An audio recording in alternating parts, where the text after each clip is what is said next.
All right, just back. Should be back. And yeah, we're gonna continue. Check my audio. All right, just back. Good. So, sorry. So it's Zoom. It's Zoom etiquette. So this is pretty close. These enums to make this thing choose, but the fact that these enums, you obviously can't present just a 1, 2, 3 to the oh look, allowed values is going in the title. That's cool. So I can just quickly look at this enum type. Is there anything else interesting in an enum type? Value, names.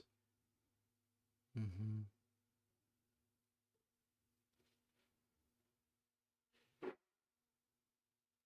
Mm.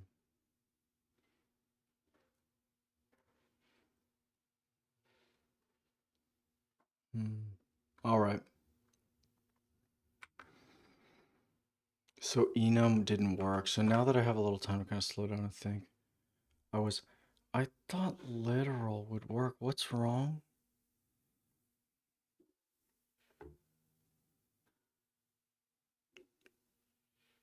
Is there no way to dynamically?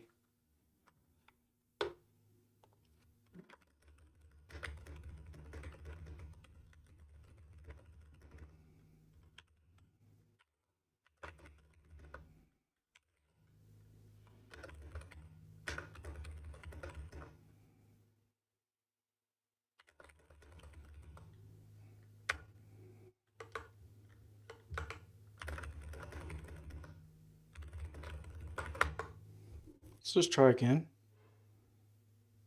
Whoa, it's really telling me no. Oh, type checkers? Oh, no kidding. Oh, okay. Oh, okay, okay, okay, okay. Okay, okay. In that case, what about a pedantic? Actually, um,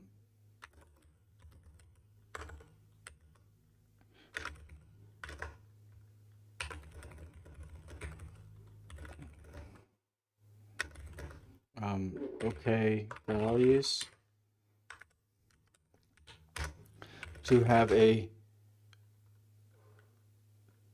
type that allows to have a type, like to have a string type that is restricted to those values, right? Let's try pedantic. Let's see if it does it.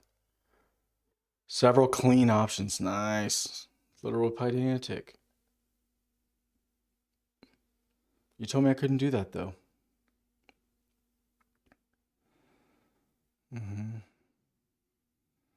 So that didn't work.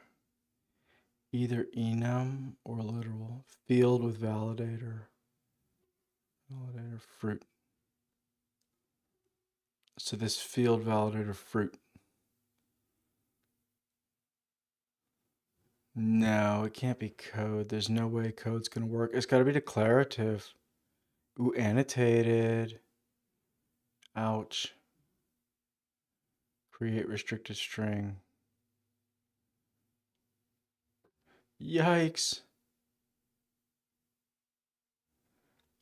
I know. What for LM tool calls? What is the way to represent this in their schema? Let's see if it knows it. Yeah. But I don't know the values.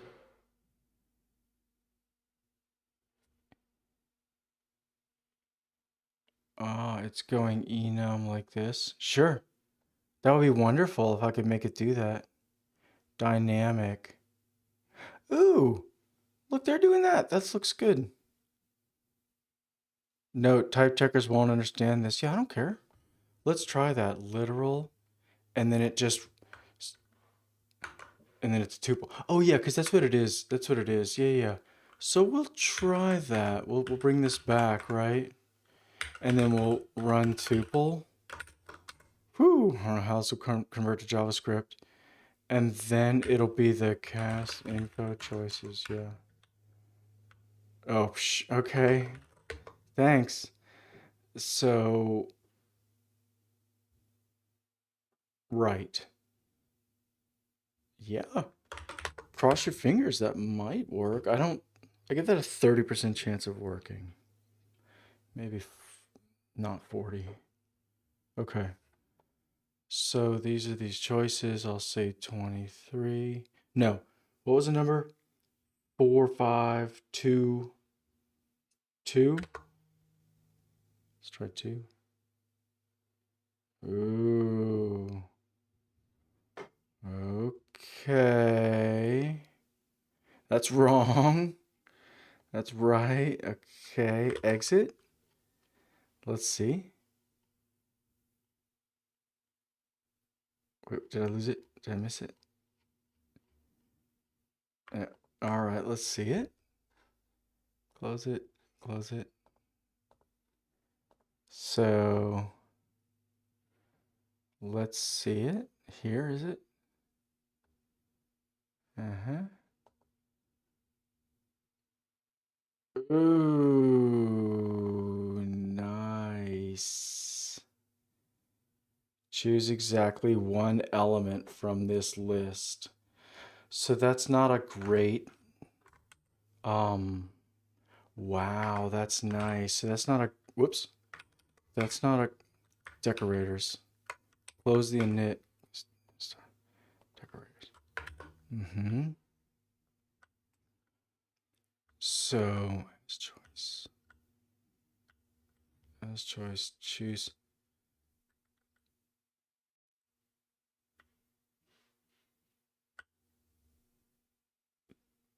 choose one element from this list, right?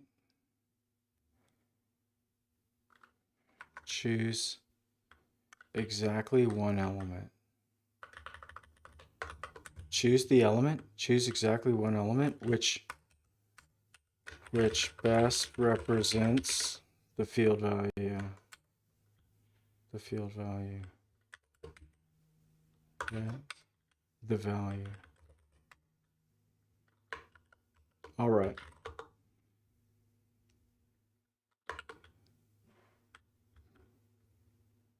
All right.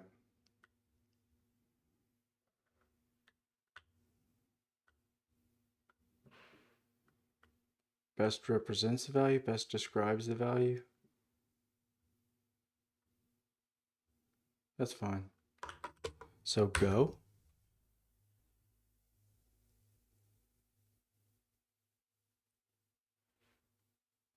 So that starts with T stuff. So if my favorite number is 2, right? Let's try 20. Let's try 23 again. Hmm. Yeah, see this, all of the numbers is like they're just the wrong answer. All right, let's check the trace. Go. All right. Mm-hmm. Human. Notable numbers. So the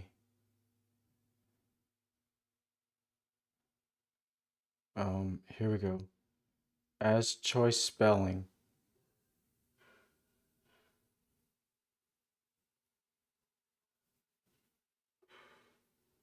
I wonder if I could change it like spelling choice or something like that.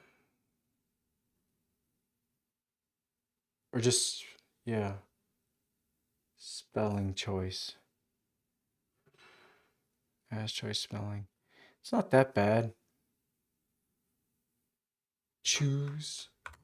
Try this, right? So as choice. We could make this say choose, right? And then if I run it, but so that'll work. I think that'll just change this prefix here. And so then this seems awesome.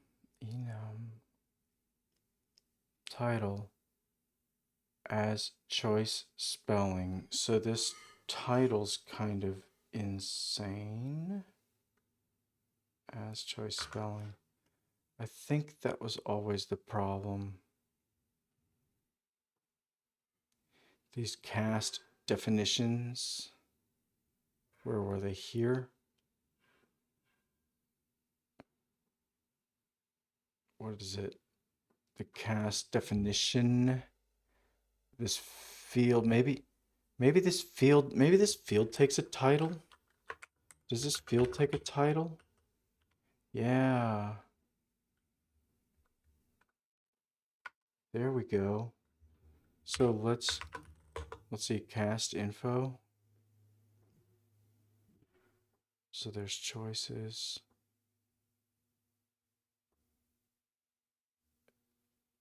It'd be great to have a title. Yeah, cast info get. Yeah, exactly. Cast name, yeah. Let's see if that works. That would be wonderful. I've been sick of that title being kind of out of control. Whoops. Let's go click. So if I say 23, right? 23, right? Yeah, that's dumb. Choose spelling. Okay. So let's go look at the trace. Why is it doing that? So it's saying as quote favorite. Oh, nailed it. Choose spelling. And then choose exactly. Ooh, do I have audio? Oh, choose spelling.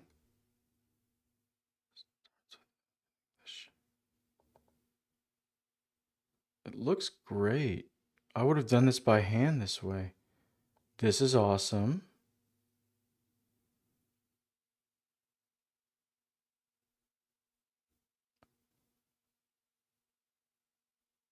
Direct man awaking from a coma quotation.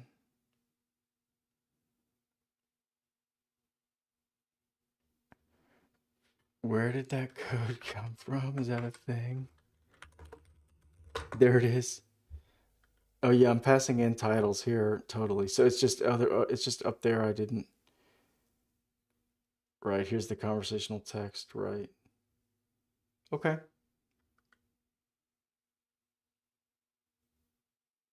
Whatever.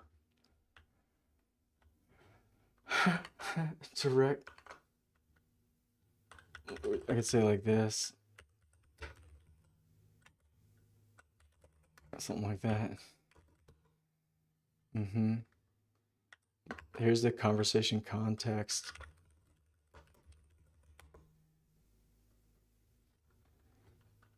Yeah, let's just call it context. Just bite the bullet. Look how much nicer that is. That's much nicer. All right. So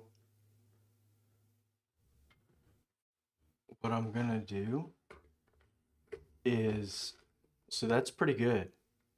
They're always, that's pretty good. Let me click off and take some medicine here. So this is going to, they're always, these are always, right. So that's fine. We'll do context instead of conversational context or whatever. That's wonderful. So then,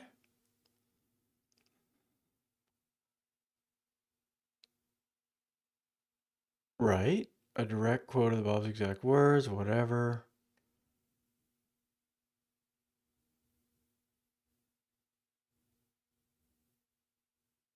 So I think, let me think.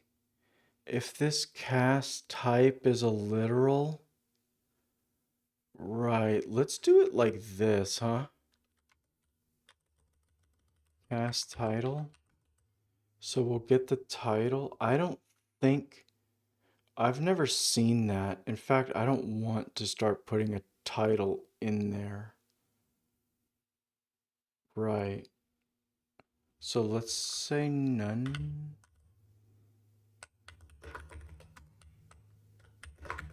Say none.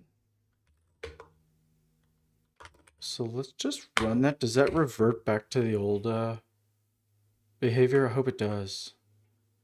Langsmith. I'll just say 23. Off we go. I take my medicine and get back on camera. Go. I want it to be like Zoom.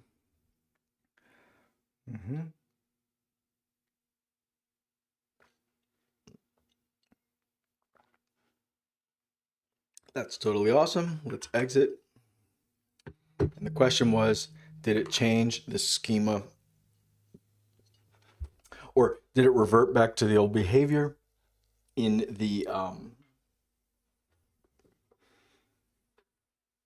did it revert back to the old behavior in the schema here, right here? Hopefully it did. Yes, it did. Choose spelling. Definitely did. Choose, not choose scale, right? It's doing this weird, like, well, natural value. No, I think I passed that in. Like as int. It'll be like as int. Here you go. Yeah, that's been like automatically done. Wonderful.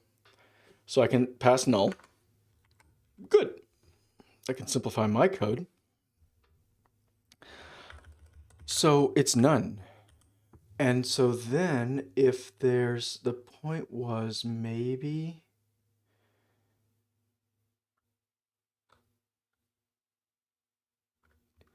if it's a choice, change it. So for example, choose spelling here. The title can be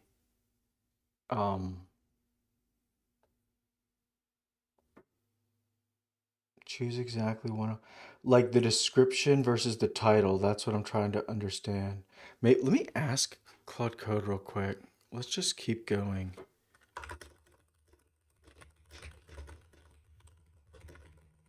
A parameter.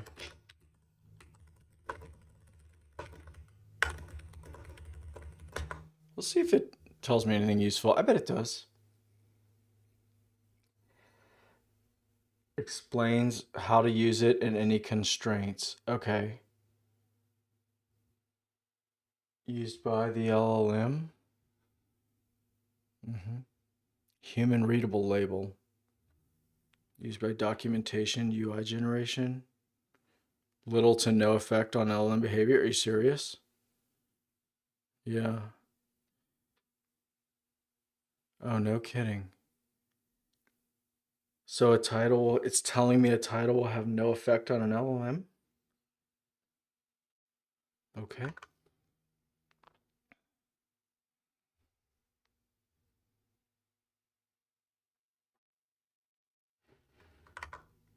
Let's just see, though. Let's just see. I've come this far, so I could, but the description could actually change too. That's what I'm thinking. Choose exactly one element which best represents the value.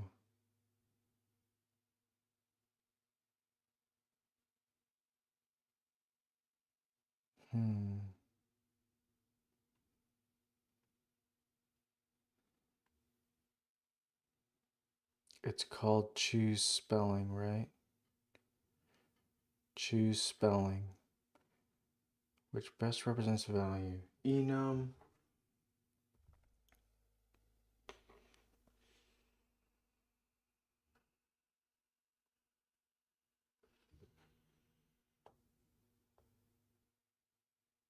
Seems like it's perfect.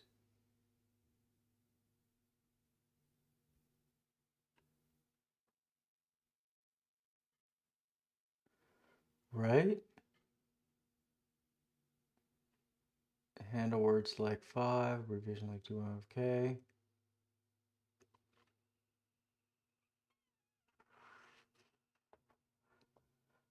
Choose spelling is required.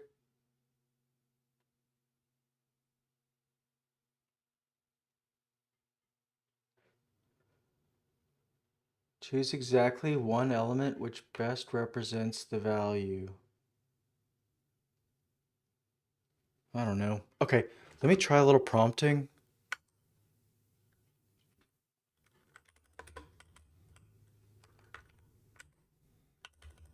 So just choose um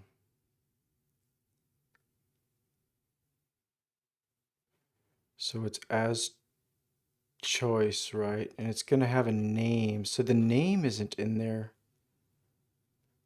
right? In the sub one it is. Oh, cause right. Let me try name again. So that way I can do as choice dot spelling and that name will be in the prompt. So I'll go, where am I? Choose. It's not clear to me. Is like, am I doing it right and I'm prompting wrong, or am I doing it? Is the schema wrong? I think maybe like the fact that it's an enum, it's not really, the LLM's not really appreciating that that's sort of a multiple choice. Maybe it's just, I don't know.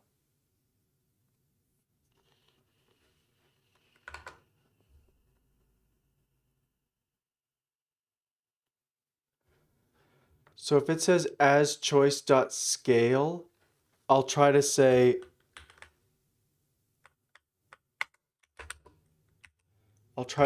like, so that's scale, right? The most, what? Scale. Choose, it'll say choose scale, right? And it'll say, like, the value, right? Is it the value? What is it saying? Record valid information, favorite, right? Record valid information. So here's favorite. Ooh, YAML? Yeah, it's about the same. Here's the favorite.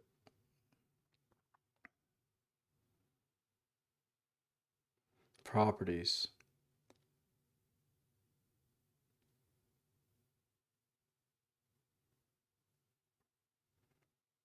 Right, value. Uh-huh. And the title is natural value. Mm-hmm. And the type is string. Context. Wonderful. Just as quote. Wonderful. Directly quote man awaking from a yeah. Yeah. Yeah. Yeah. Okay. I wonder if that's influenced anything. If it's like I'm like in this bizarre scenario, maybe it's not gathering data right. Choose exactly one element which best. Okay, so choose spelling, right?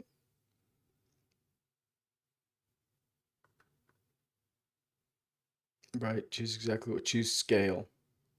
So I want this to say. I want this to say, yeah, the value. So I want it to say scale again. Choose. If I say choose spelling, I want it to say spelling. The value.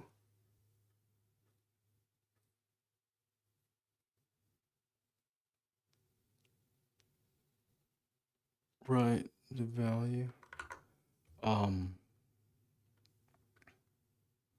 So I could quote it here. Or I could do like that. What's the prompt gonna be right here? Well, I don't know, because it's not clear to me why it's bad yet. So that's why I'm nervous. But let's go.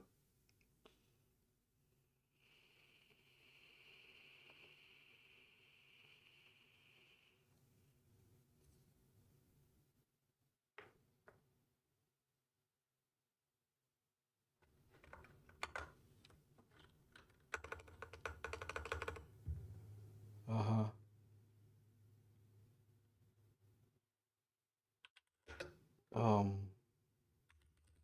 The value. What am I trying to say?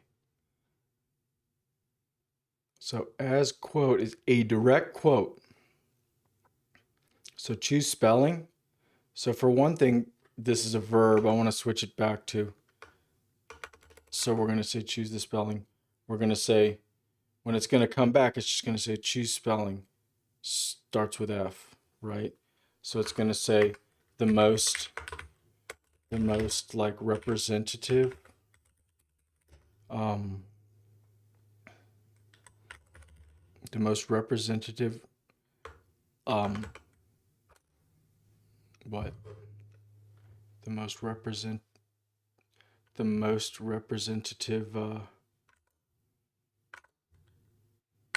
Boom. Of the value, the most representative spelling, or the most accurate, like statement, right? The most accurate statement, string, the most accurate restatement, representation of the spelling of the value. Of the scale of the value. It's okay. I don't know. It's okay. I feel like Larry Wall. I'm like making up languages. This is awesome. This is awesome. This is open source. This is awesome. Making up languages, making up stuff. Although I tend to really hate these cheeky, cute kind of languagey that stuff. Now that there's a language model, maybe they'll all go away.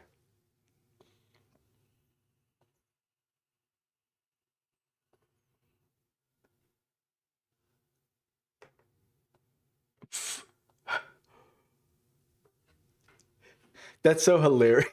I forgot. Stupid. So that's so awesome. So his kindergarten teacher. What else? Like estranged ex-wife, something stupid. Let's try it.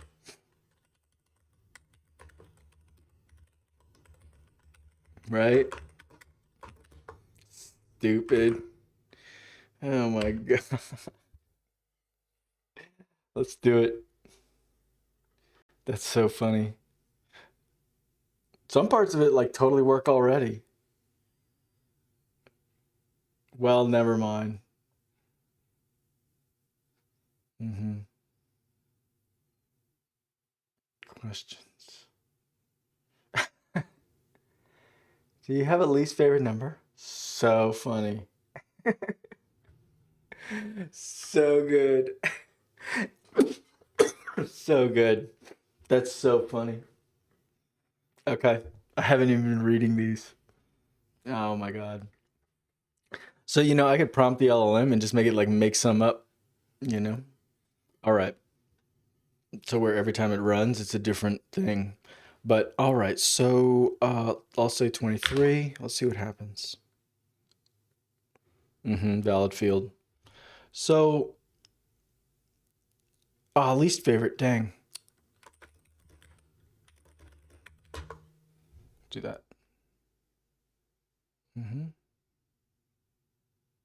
Thank you.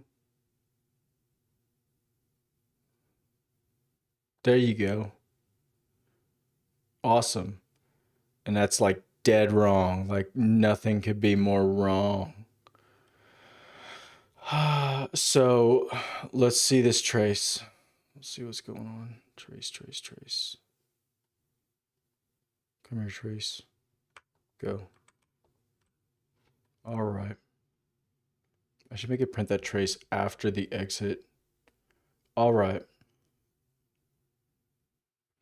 In fact, where do I print that trace? I'm going to do that right now. Where does it do that? It's either in here or in the interviewer object. Trace. Oh, look at that. Yeah, it's just in the interview loop here. Oh, awesome.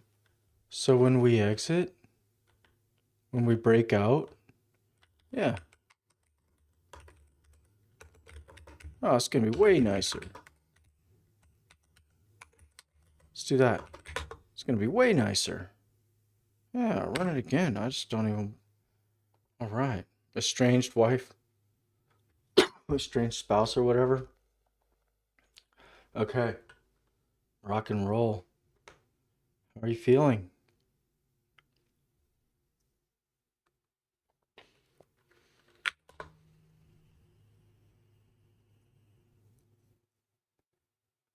Oh my God, the spelling's wrong.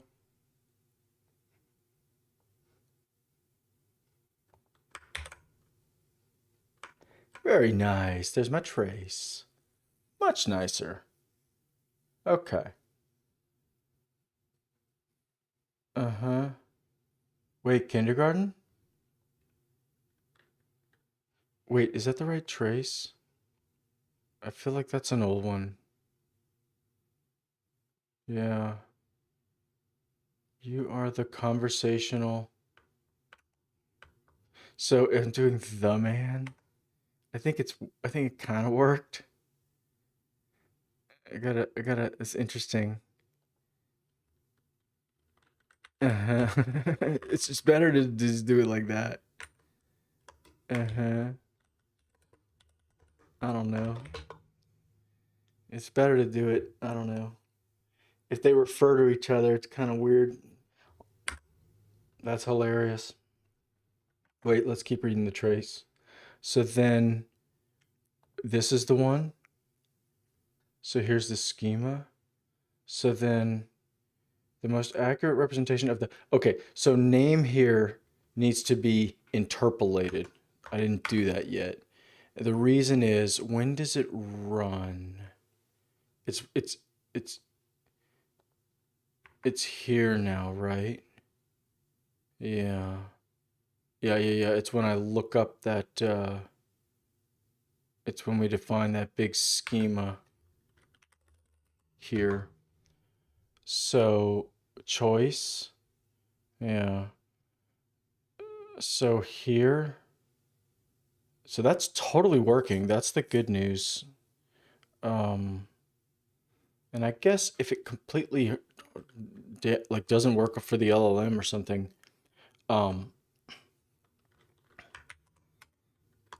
then actually it's fine. Then I could change it, but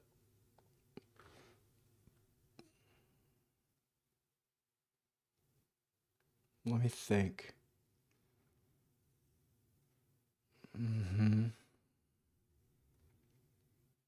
Let me think. I'm thinking about like prompting it in, like really like adding it back to the description or something. But let's think. So all we have to do is interpolate this name real quick. So that's right here. The cast type changes. And then the field, here's the description, there's the cast prompt, there's the cast title. So choose spelling, right? So it's this description, cast prompt.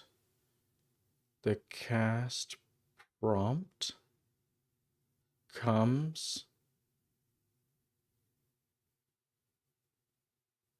casts, oh, we loop through the info.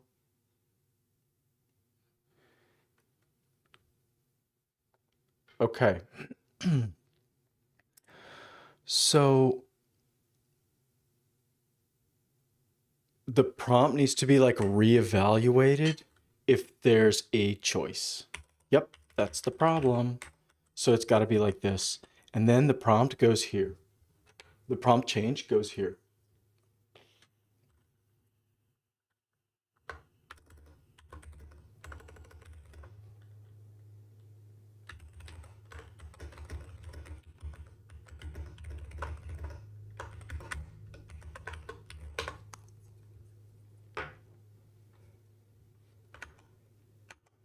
I can turn myself on.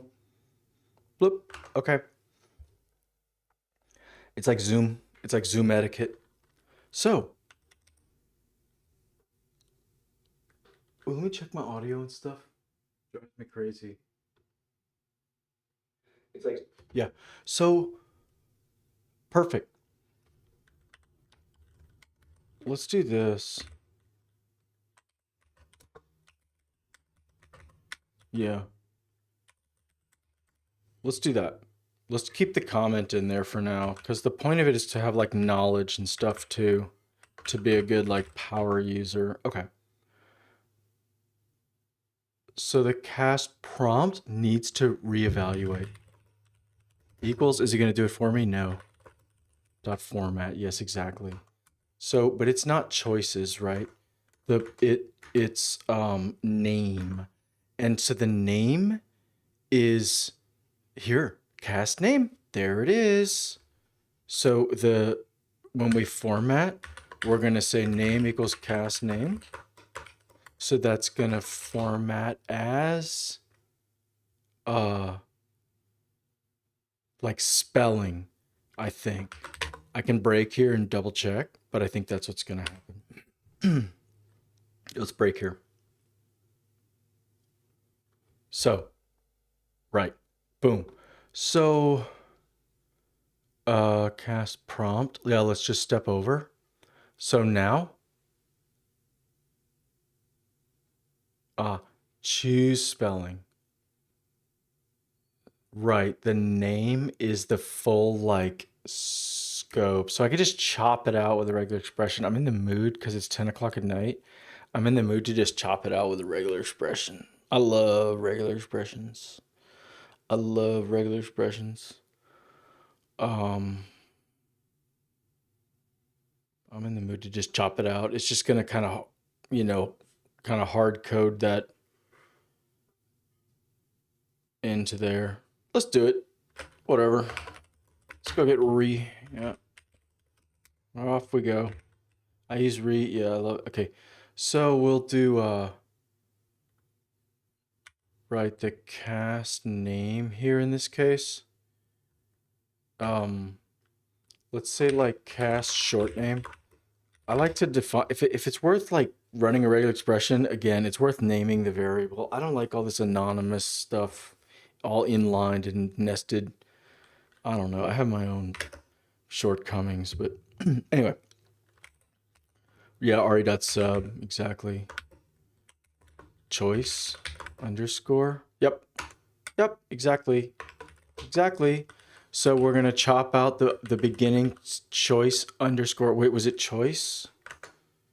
Or was it choose? Name. Wait, where did it go? Where did it go then? Oh, is it in my runtime? I think it was in my runtime. Let's do it again.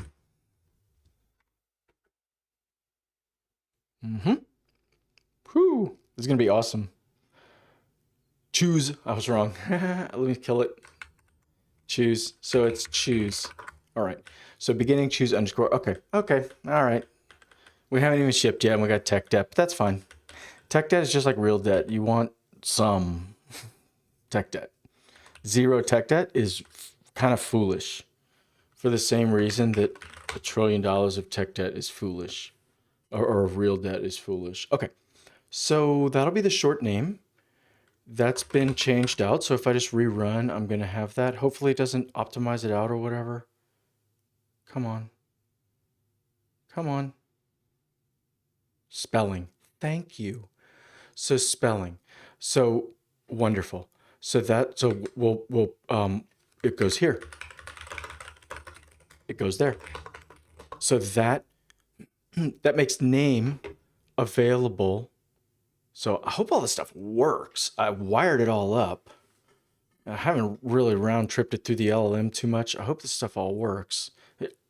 I'm basically underwhelmed. Like so far, it's been bombing. Like, it should be easy test. I gave it the easiest test in the world. I gave it the easiest test in the world. Is it smaller than 10?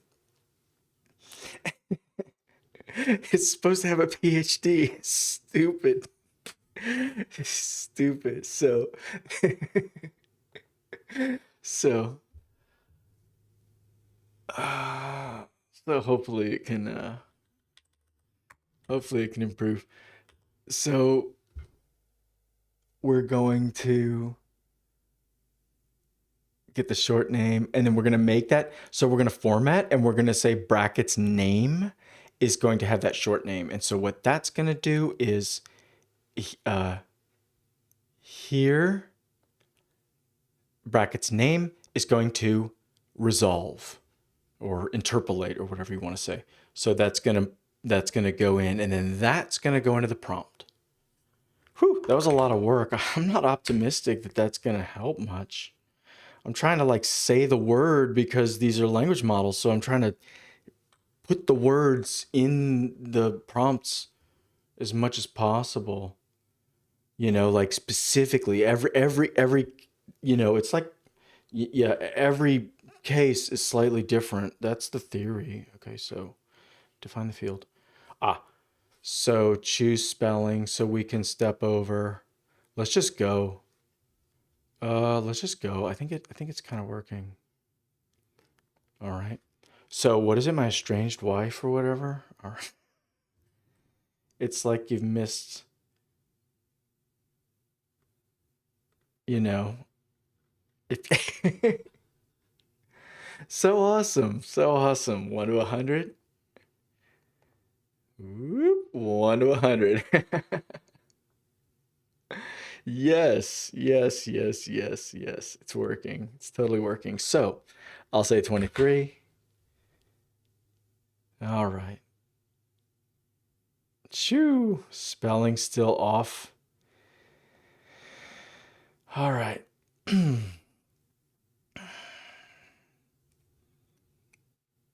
I think I kind of want to keep going though. If the decorator works, but the logic is no good, that can just be a bug.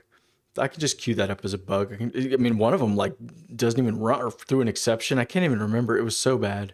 It was so bad. It was just obvious I needed to queue it up as a bug and not deep dive on it. So maybe this can just be a bug. This is horrible. Or maybe I chose bad like examples. No. Scale. So if I just disable spelling, right? And I just say choose scale, right? Smaller than 10. Let me exit out and click that trace. This is awesome. So if I click this one, so look, here's my tool calls, right? Here's the tool calls. That's ridiculous. Ridiculous. That's ridiculous.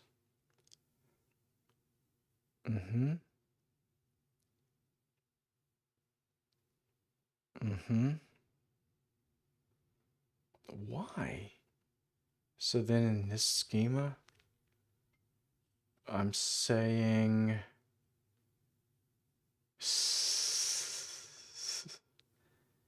yeah. Yeah. Direct quote. It's all working. Choose spelling.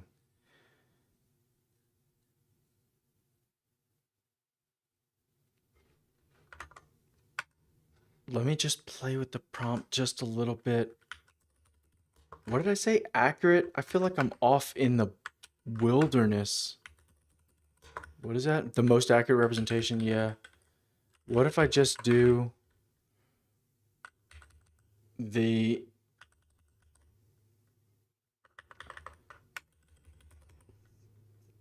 describe the spelling? Describe the values. So I could say describe the favorite. Describe the favorite. No.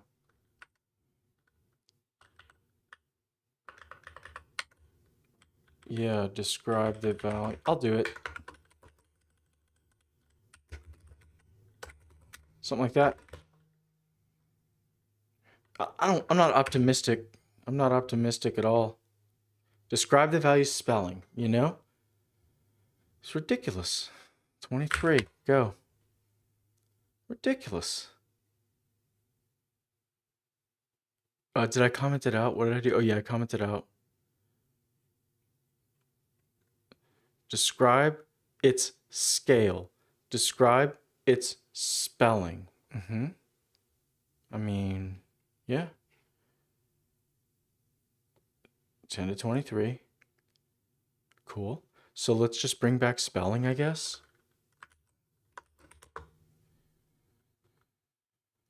Like, starts with an F when written out, right? Spelling, right? Describe its spelling. Longhand, is that the point? Starts with a T.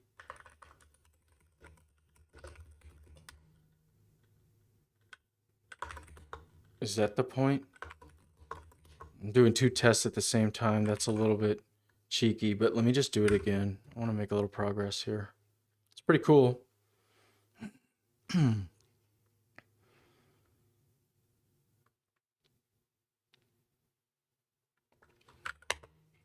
sick of this estranged wife now. It's a downer. It's ridiculous. Stupid. Why is it? It drives me crazy. It drives me crazy. It all like works, and then the LLM's just not classifying it. It's annoying. The scale's been right recently. I don't know. I wonder if I need to control like temperature settings on the LLM or anything like that. Where is that? That's in the interviewer here. Where do I set that? Here, init chat model. What's that? Yeah. Tool ID. Oh yeah, this tool ID. GPT.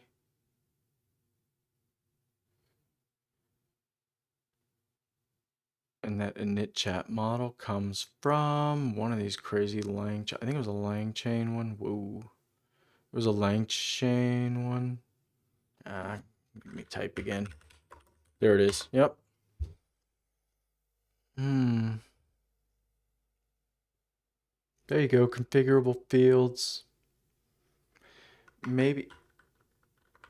Let's just Google it real quick. Yep. Oops.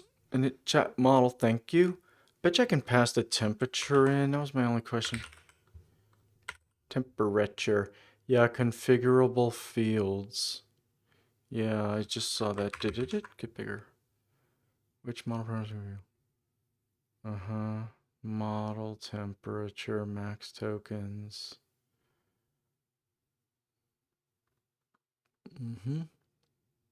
Oh, look, that's nice.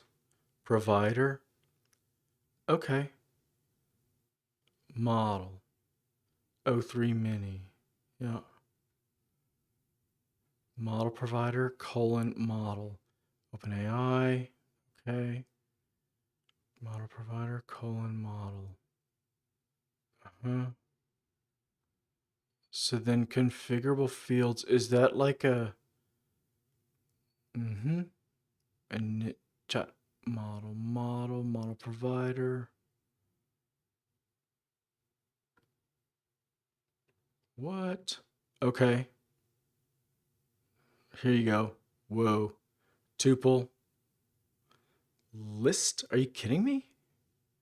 Wait, let me reread it. List? Which are configurable?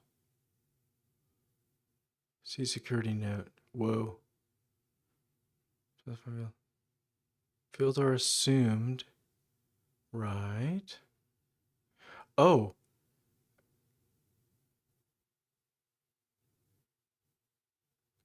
Keyword args. Oh wait, so parameters. So here's the model provider and here's configurable fields. The config prefix and then like temperature seems to be just another parameter. Max retries. Nice. Timeout. Nice. So let's just go look in the chat model, right? Here. So I only run it one time. Let's see what fun. So temperature. I thought, yeah, let's just, yeah, max tokens. What's that? Model provider, configurable fields, config prefix. I'm just gonna try that. Let's just see what happens. It'll crash when it initializes. All these type people, if it doesn't crash, it's probably... All right, I don't know if that's helping though. Softly with a hint of distance. Oh, you're awake. Let's get out of this downer. What a downer. All right, so it's still getting it wrong. Trace. So it's still getting it wrong.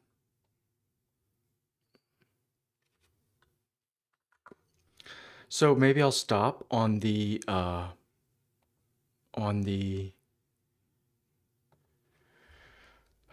think I'll stop on the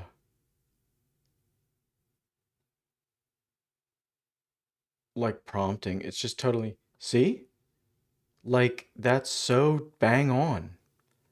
That's so bang on. I want it as a quote. I want it, you know, as spelling or choose spelling, right? Instead of choose, could I make it say like describe spelling? I mean, I could do a real quick test. This is ridiculous though. So it's choose right here. Boop. Comment. So that'll, I don't know if this will change the thing. I don't know if different LLMs. So the point is, shoot, we're still with the downer here. No, it's open source. We're changing it. We're going, okay, shoot. It's not his ex-wife anymore. I know exactly what I want. Circus. How do you spell it? Wait, clown from the, yes, CIRCUS. Right. That's what we want. Go. Circus clown. And this something is wrong. Stupid. I love. Let's not worry about that, right? I love it. Do you have a favorite number? My favorite number is 23. All right. Spelling's all still coming in wrong. But yeah, that improved nothing. That improved nothing. So if I stop and I go to my trace, this is awesome. I got 1,000 traces on up. That's awesome. We're debugging. Okay. If I go to my trace,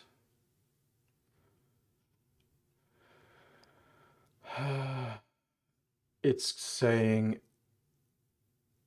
oh yeah, this is the, I used a regular expression and now it messed it up, but it's just not right. So I'm getting out of that. I'm backing that out. Let's get out of there. So it's not, okay, and let's stop. What else? Overtly implies something is wrong. How about,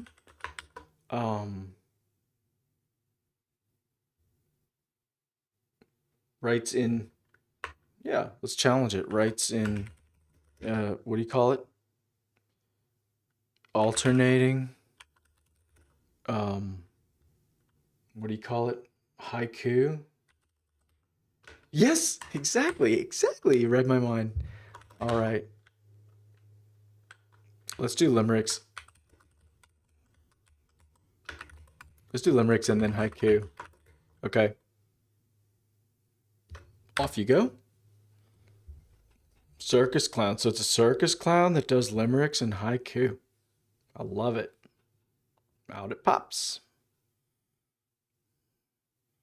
I'm a clown with a hat and a nose that goes splat. Wonderful. All right. So I'll say 23. It's going to call the function.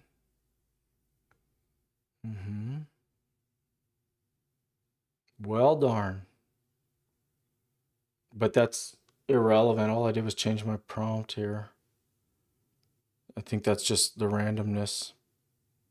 I think that's just the randomness of life. It's just life in the big city. It's just sometimes it's right. And that's even worse than it being consistently wrong. So it actually got them all right in this go round. But that's, so that's as describe. I'm gonna change it back and it's not gonna work, and I'm gonna get paranoid. Let's rerun it. It's gonna fail. Let's just rerun it identical. It's gonna not do it. Oh shoot! If we're gonna run it, so this was that re dot sub. We could do like this. Whatever. So it won't. So it'll be kind of apples to apples. So I'll say 23. So it's a clown. 23. Yeah. Okay, fine. Good. So now I'll change it and it'll stop work. It won't work, and I won't get a religion about it. So, right. Let's do that. So let's do that. So we're not doing describe. That was foolish. That was foolish. We're not doing describe. We're back to choose.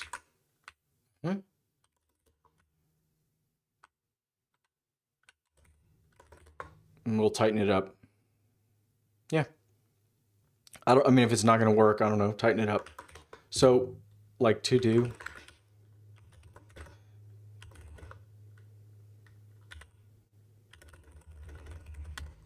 All right. Rock and roll, do it. So I'm going to make it choose the scale 10 to 23 and larger than 23. Like, how about this, right? As choice dot parity even odd, right? That should work. That should work, right? Let me just exit out and do it again. Go. Right? Even number, odd number. Choose parity. So if I say 23, it should come back odd. Right? Okay. Okay, maybe the spelling's just like a weird, fluky, I don't know. The values parity, the values scale. That's awesome. Choose spelling, choose parity, choose scale. That's awesome. How about what? It's totally awesome. That's totally awesome. What are some other examples? Oops. 5 more examples of as choice. Go. 1, 2, 3, 4, 5.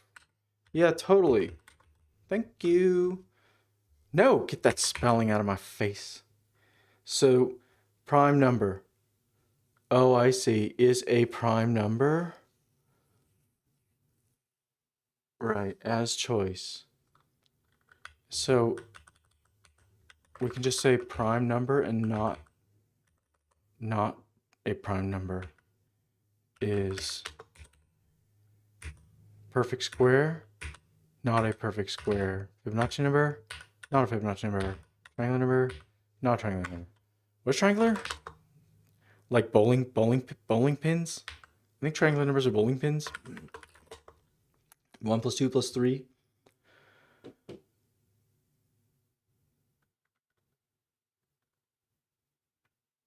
No. Oh, what about choosing, let's say choosing between 4 choices. Instead of perfect square, Fibonacci, that's all kind of the same thing. Prime is awesome. As choice. Let's say divisible by 4.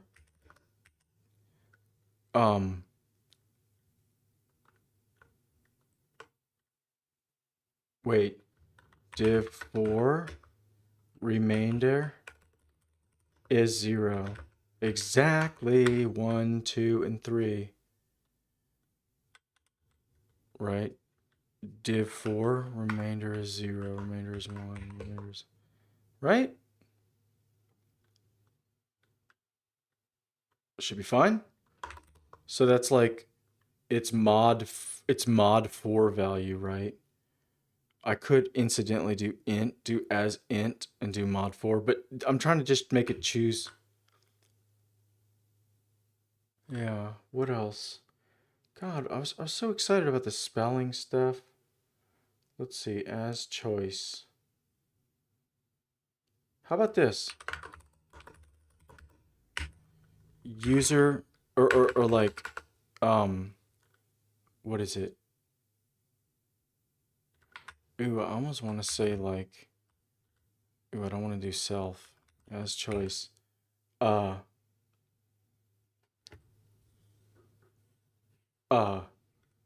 Got numeric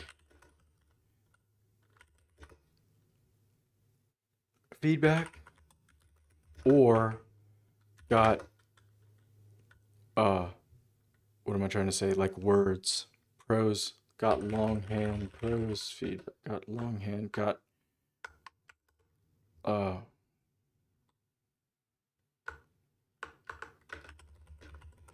let's try that. See if that works. I think I understand it. Let's see if the language model understands it. Provided. Yeah.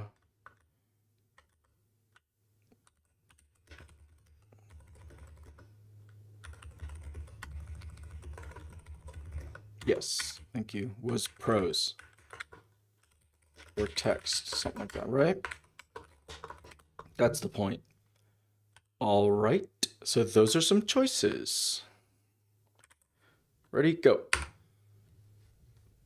So let's see, I don't know. Cool, what's my exception? Something easy. I'm sure this is easy. Choose already has a cast define. Let me go check. Did I just do a little typo or something? As choice, choose. Right. Yes, these are all wrong. Totally. As choice dot prime. As choice dot div 4, right? As choice dot like user feedback, user what? Whatever. We'll just try that. Ready, set, go.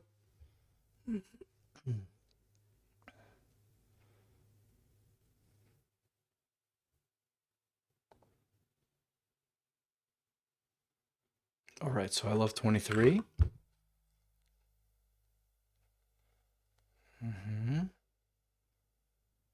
Hey Google, is 23 prime? I think it is.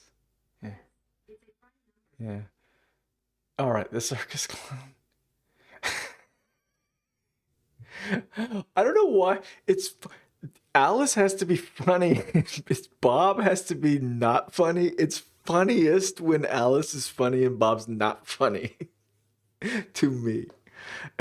So this is maximum funny. For some reason, making Bob be a downer, but making Alice be an upper makes it funnier. A number you've chosen, 23, prime and quite odd as you see. Oh my god. All right, parody's odd. div for remainder is 3. That is correct. Feedback provided was numeric. So if I log out and I rerun, that got him right, incidentally. Maybe that spelling thing was a weird, I mean, I don't know. So then if I do, so here's the point. I want to do the same thing, but I want to say 23. Let's write it out like that and write it out. Oh, bomb. That's wrong. But whatever. So the kind of halfway good news is I'm forcing the model to return. The model can never deviate from these strings. That's really cool. It never, maybe internally it is, and there's retries. I don't know. But the model is not deviating from these strings ever. So that's cool. The only problem is it's just really classifying. It's classifying super bad. Maybe I should just say classifier, you know? What about in the system prompt, right? You know? Like, I don't, do I just describe all the casts, right? Let's just go look at the system prompt real quick. Ready, set, log out. Ready, set, go. Click, click. System prompt. So here. Love it. So here we are. So here's least favorite, and then here's favorite. And it doesn't say. So then let's see. Focus on gathering key information, right? Participants' characters and traits will be described below. You begin the conversation in the most suitable way. Although the man waking. This is you begin the conversation nonsense. What's going on here? Yeah, look at that. I put it on one line of code because I knew I might want to comment it out one day. So it's gone. I don't know if that's, I don't know. Okay. Although the man awaking from a coma may take the conversation anywhere. Naturally. Your response must fit the conversation and your respective tools. So I say respective roles. And your respective roles. While reposing so that you can gather clear, key, notable numbers information from the man awaking from the coma.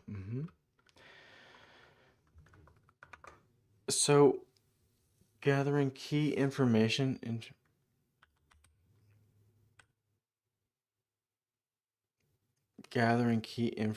detailed below, right?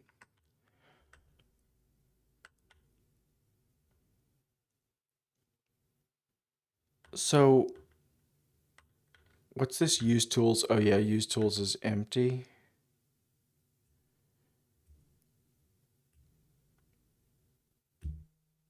When you identify valid, I mean, maybe. Let's bring it back. And then say like, what? Instead of saying use the tool name, I can say, I can say like, you can,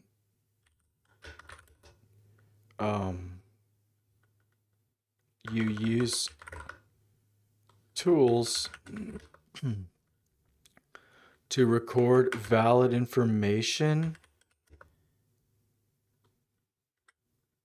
including valid information and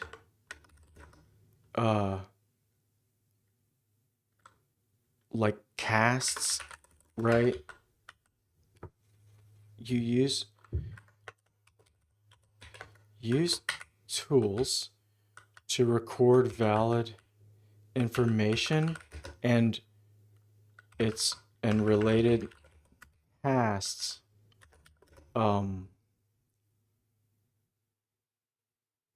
This is generic. Let's see. use tools. So hopefully this works. To record information and related casts about it, which are your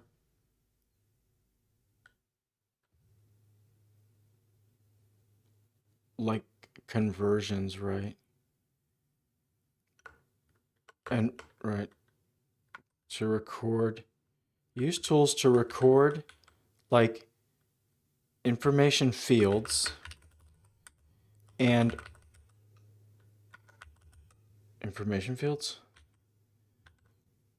their related casts, which are your like interpretations, yeah,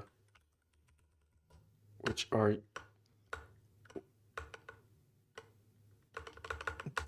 and related casts, which what?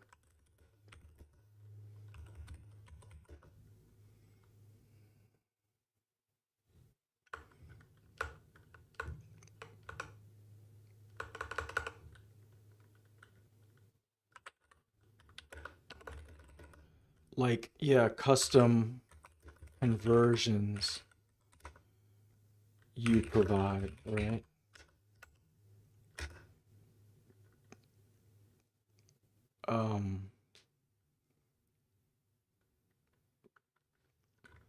Per field, right? Which are custom conversions per field. All right, that's the idea. That's the idea. Use tools. So then it can be like that, basically. Do it like that. That. Kind of like this. That. Custom conversions you provide for each field. Let's say it like that. Full stop. Done. Yeah. All right.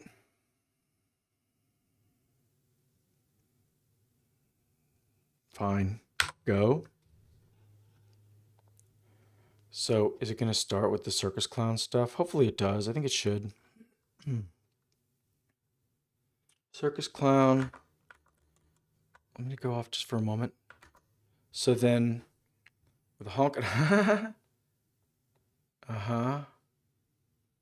Awake from your slumber. Tell me, dear friend, what number do you know? Between 1 and 100. Yes, that's a haiku. That's awesome.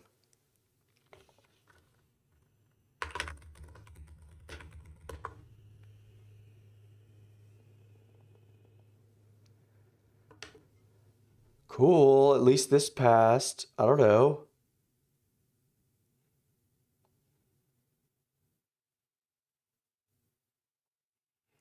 Kind of works.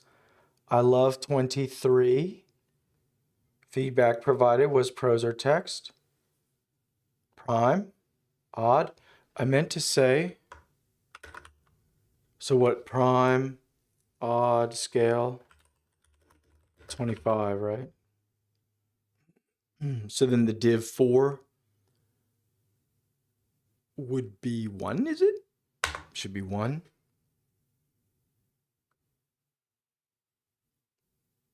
Nice. The next, let's just talk. Let's just chat. But the next time I say a numeric value using numerals, but not prose, that is my real super favorite number, right? Right. So now we're chatting. So what did it say? So now we're chatting. We're chatting, right? Tell me about your parents, right? So I should get haiku and stuff about a clown's parents. All right. One juggled pies, the other tamed a bear. Yes, so these are clown's parents. So now we're talking about clown's parents. So then I'll say like, I love the Three Stooges. Right? Right. Right. So it's just like, yeah. But I say this, I can also juggle 3 balls. Boom. You better do it. You're a $1 billion computer. Yes. Yes. $1 billion computer did it. Yes. Yes. Yes. Totally worked. Ah, cool. All right. So the chat conversation, like context, was enough to trigger the LLM to do the right thing. To do the right thing. With 3 and new. Yeah, got it right. And so then let's see about metadata. I can juggle 3 balls using a using as per his. This is decent. This is decent. This is what I was hoping. This is what I was hoping is like you're having a conversation. They explain stuff. They change their mind. Whatever. I want the context relevant to that. So that's cool. I don't know about making it mandatory, but whatever. So then, as a quote, there's my direct quote. We choose user feedback. It was numeric. That's plausible. The div 4 is 3. That is correct. It is prime and it is odd. But today it's 2, right? So that's going to be prime and even. Prime and even. So I'm going to declare victory on choose. I'm going to declare victory on choose. This is totally sweet. This is totally sweet. This is awesome. So that's choose 1. So let's check in some code. Right? Choices JSON. Nice. Let's get rid of that. What is that? Decorators. Let's get rid of that choices JSON nonsense. Stop it. There it is. Get rid of that code there. So how did the decorators change? We implemented right as choice.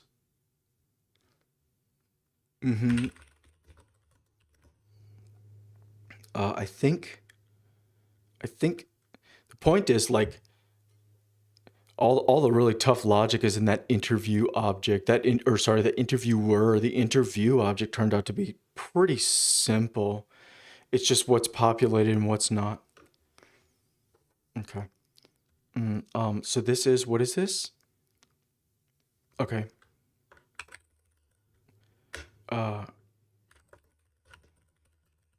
In terms of like decorating the class, decorating the object, the class, decorating the methods, the fields. Okay, so then what else is going on?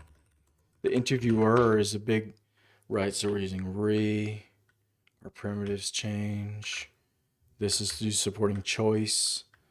Yes. We also got the title kind of going, so that's awesome. Tools, use tools. It is helpful. I'll check that prompt in. Yeah, I'll check that prompt in. So what's the point? This is the interviewer. The point is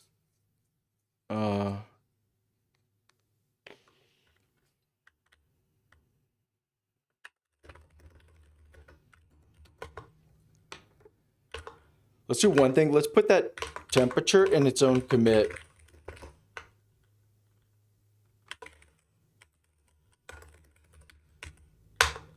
Just because I feel like I'm going to come back to that. That's going to be trouble in the future. So let's put that in just its own. Now what? Import enum.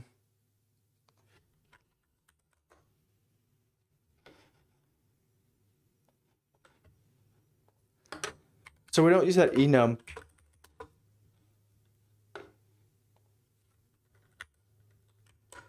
So let's get rid of it. We don't use it. It's just in a comment, so that's okay. All right, now what? Import literal, that's fine. So we use that literal to, yep. We use that literal to give a type to this object.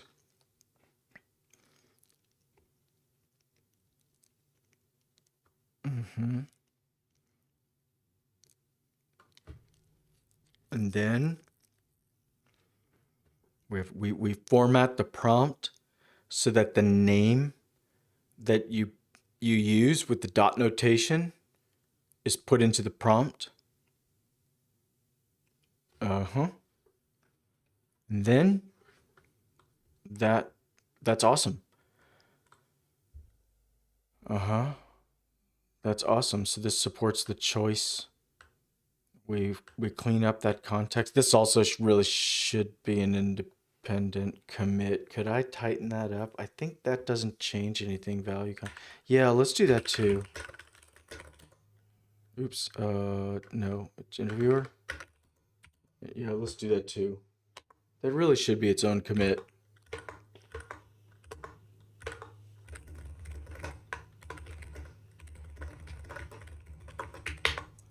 Originally, I thought context is a crazy word. It's used extremely often in this sort of work with these LLMs and all that. So I don't like it as a variable name.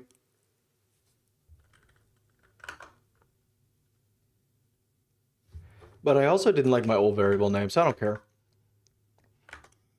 So let's rock and roll. All right, so now, what do we got? Now we pretty much just have the implementation of the choice remaining. Use tools. What are we doing? Use tools. Use tools. What are we doing? We're back, baby. We're back on tools. We define it all. It's awesome. I always put commas at the end and turn it into a tuple and then regret it, but we're fine. I comment out. Okay. Interviewer. So we'll say like choice, kind of like working. What is it? Like, as choice implementation, something like that. So it's kind of halfway working. So what else? Right. So that's awesome. That's totally awesome. The next step would be, let me think. So it's a 2x2, right?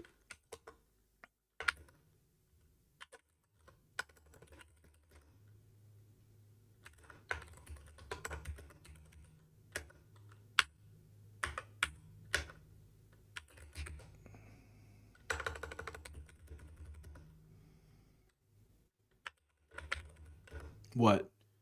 20 characters per cell and height like 10, like 5 lines per cell.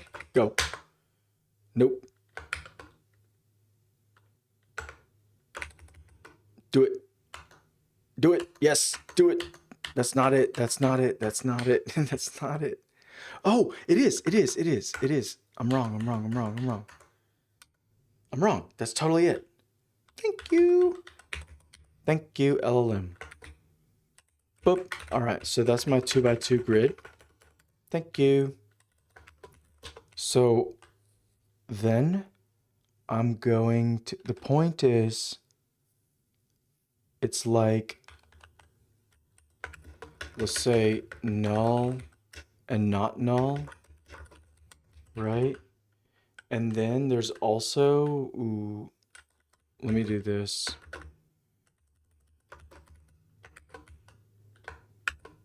One, two, three. Boop. Okay. Go. Whoop. Go. So then here I'll say, what will I say? This is choose one, and this is choose many. Oops. I think that's the idea, right? So we have choose one not null done, right? We have choose one not null done. So what do I want to do next? Choose one nullable? The answer is definitely yes. Yes.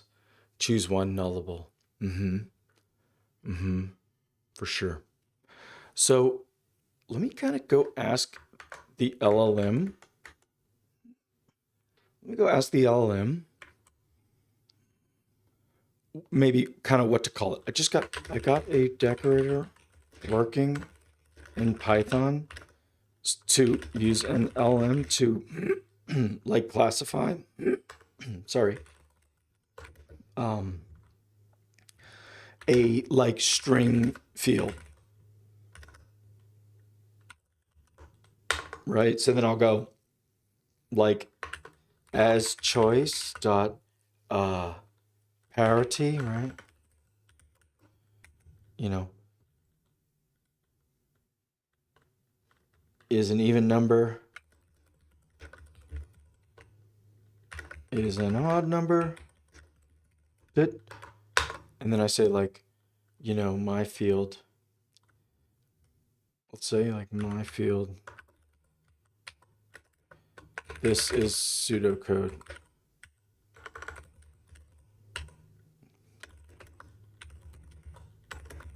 Right? So then I go later.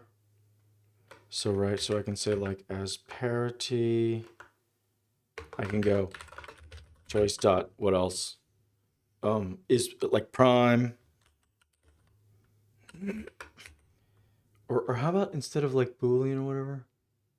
What, as choice?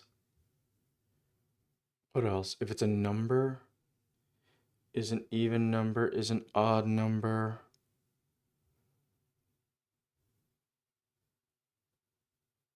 What else? Instead of that, let's say like confirmed, right?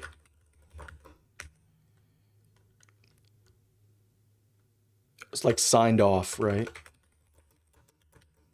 User has signed off on this. Not yet signed off. So I made it Boolean again, but whatever. Or how about this?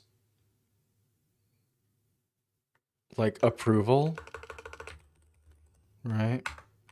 Is draft status awaiting sign off, you know? And then signed off, right? So like that, right? So then here's my field. Wonderful.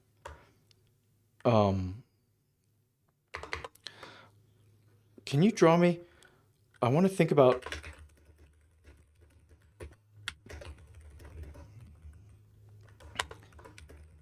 for the case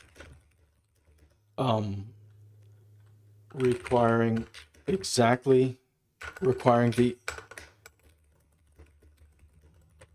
element from the given choices.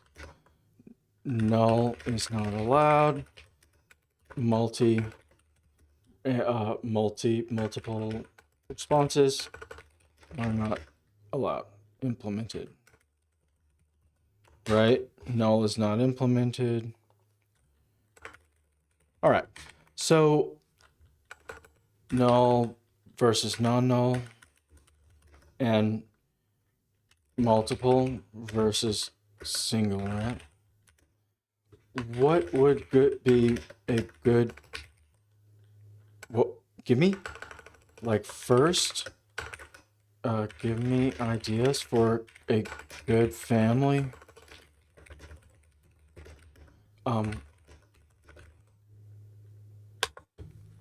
Let's see if this is wasting time or whatever. Opus. As choice nullable. Ooh, gross. Ooh, as optional choice is nice. As choice nullable. Yeah, I know. Nullable, multiple.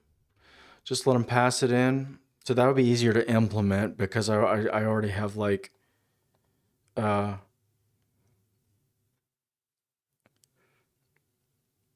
actually not a bad idea as far as API. Let's see. Yeah, as single, as optional. There you go. As multiple or as any. Ooh, that's neat. Or like as select, right? Almost like as select. Like JQ. As you know, JQ, if in JQ when you're processing JSON. Yeah, the way they do like filtering lists in JQ is you do select or filtering lists of objects or something like that. So that's kind of neat. Anything else? Parity. Dot optional. Ooh, gross. Oh no, no, I spent all day writing all this silly metaprogramming stuff. Nope. Nope. I'm not doing decorators on decorators and stuff. It's been a pain in the neck. Okay. This is awesome. So these could just be little aliases. As single, as optional. So let me go write that down. Is that the point? So this is as single, right?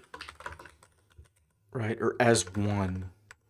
Oh, as is a bad one though, right? Get single. Or we could say like MC just for a second. Or choice. Choose single. Yeah, choose single. Right? As choice. Oh, I'm doing as choice here. Oh yeah. Right, it's what's my decorator called. So we could say as, whoops, as single or as one. Yeah, that's not bad. And then this would be as any. As any, right? Right, as single. So 0 or 1 would be this one, would be as optional, right? Or I could say maybe 1. And then that'd be as set. Wait, as any. Oh, as any is 0 or more. That's a good point. This is as any here. It's like that. As any would be 0 or more. Then, ooh, this will be fun to prompt into. I'm going to try to make Claude Code do this for me. So,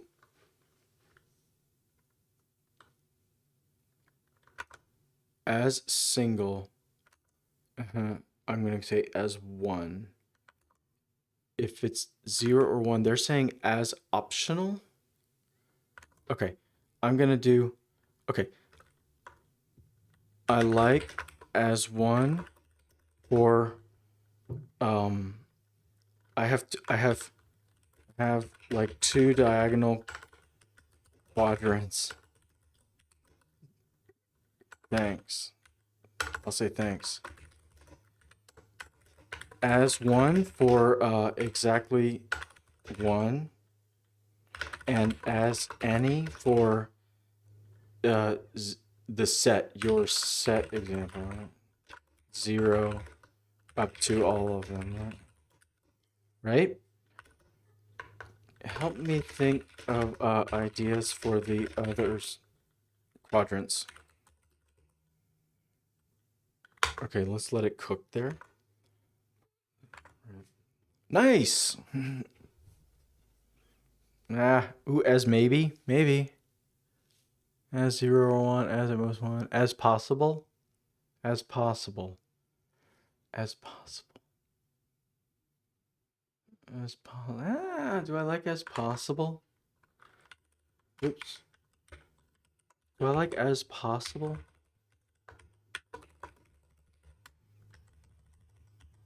So I'd be like, I say like, class food, yeah, what, down, Yep, thank you. And then it'd be like, as possible.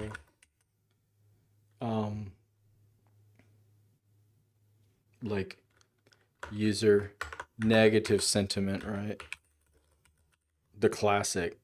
Yeah, exactly. How about this? Negative sentiment, neutral sentiment, and then positive sentiment, right?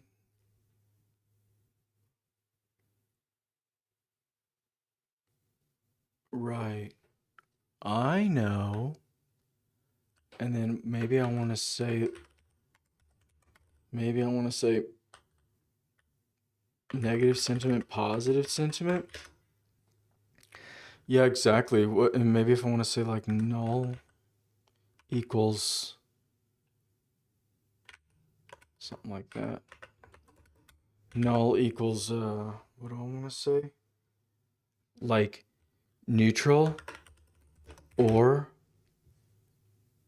like unclear sentiment, right? So that's kind of interesting. I pass in an expression for I pass in like a little predicate or whatever for what it would mean to exclude it. Or I could just say like null equals true. Uh-huh. So then it's as possible, right? Although, oh, so that's interesting. So what that means is I may need to pass in null. If I need to pass in a null string anyway, then it's kind of redundant to have a clever little alias here. That's the point. So I don't think. Let me check my audio here. Yeah. And this seems like this may be a pretty common thing. And then to say like null equals true, that's kind of fine. As some. At least some, right? As some.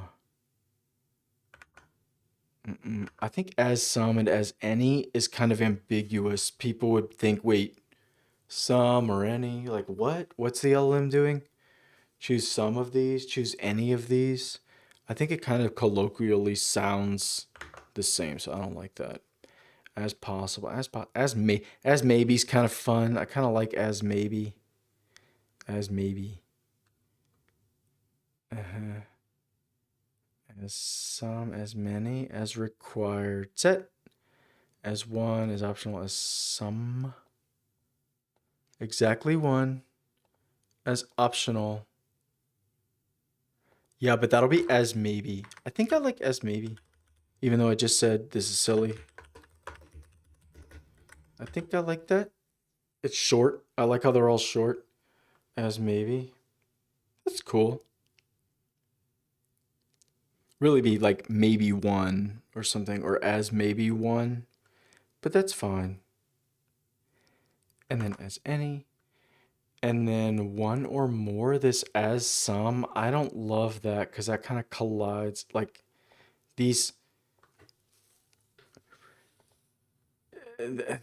That's not really zero or more, one or more. That's not really how people think of some and any exactly. Especially since like in computer, like any means what? Actually, this is really bad. Actually, wait a second. This is bad. As any. Because any, I mean, like in Python, any means a true value, or like in in general in computer science, like any means like a true value. It means there is at least one true value. So at least one value seems like it should be not nullable. As any. Let me think. So then what else was there? As some. Don't like it. As possible's kind of fun. As optional's kind of fun.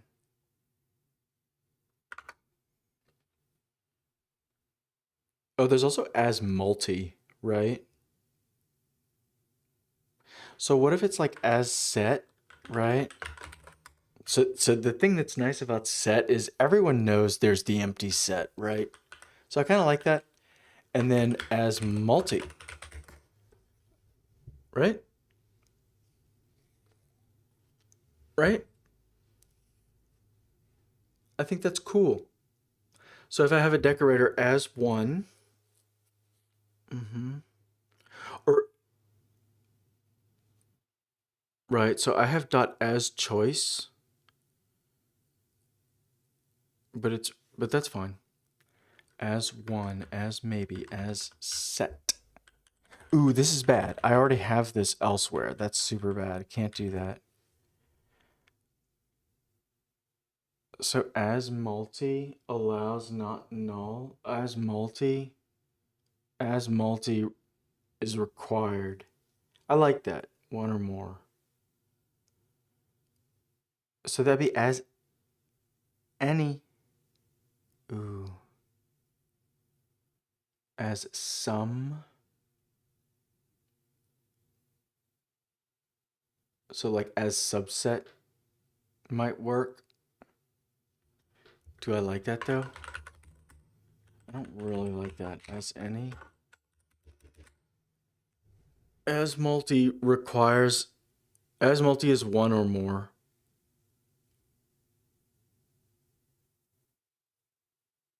Zero or more. Let's do as any. Is it any of these? Eh. We'll go with it. We'll move forward. So that makes this as one. That's how that works. And then we can still there's what's the user API and then there's what's the LLM seeing. Those are different things. So I can say choose from the values, parity, something like that. And then as one is gonna say like what, exactly one value? Exactly one? No. It'll be in the schema. I'll let it be in the schema. That's the whole reason the schemas exist. We'll see. We'll let that $1 billion computer think about my schema. So I'll let it stay in there. So then let's do as, so let me think, because I think it all works the same way, right? It's like this. As one. It's like this, null equals false, basically. And then I say multi equals false. Something like that, right? So let's go put that in the decorator, in the init, right? So it's the prompt. That's the point. So we're gonna try to implement them all with the same class. That'll be nice. I don't want a subclass. I don't like classes. I don't like classes. So, shoot, where's my glasses? This is annoying. We're doing init functions here. So we want, what did I want? There you go. Optional string equals none. No, it's a bool. It's a bool. Yep. Thank you. So, oh, I know. It's not gonna be defined. You're gonna have to define it. You're gonna have to pass it in. It's not optional. Yep. Thank you. So then, what? Yeah. Uh-huh. Sure, so we can store that for now, so that's fine. What is this doing? We'll have the same null. Wait, yes. Yeah, fine. Yes, thank you, thank you, thank you. Okay. So we'll do that. Then, what's the point? Why am I taking all this trouble? We're tracking whether it's nullable and whether it's multi, because right here we're about to prompt it in this decorator. So in this decorator, I can say, uh-oh. Wait, add the cast. Wait, that's wrong. This is wrong. This is the... Ouch. Is that passed in? What am I... What? Is that a bug? Is this a bug? What is this? Oh, system? Shoot. Is it a bug? Type string. I think it's fine unless it's an old trace. Is this a bug? Oh, no. This is the decorator, not the prompting. Okay, we're good. So, yeah, in fact, can I tidy this up? I don't think I need a primitive at the moment. I'm going to take it out of the implementation to simplify things. So we don't need that. That's it. It's in the field cast decorator, but it is not. Oh, so a field cast decorator needs it. So, oops. So the multi or the chooser must, whoops, stop it. Primitive type, field cast, page down. Okay, this one, the multi here. Yes. I have to pass it in. What am I going to pass in? Just like string. Let's just pass in a string object. Okay. So we're done. So we don't care. Now, pardon me. So,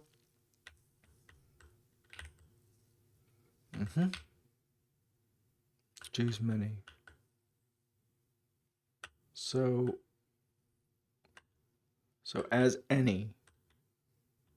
Let's do as maybe.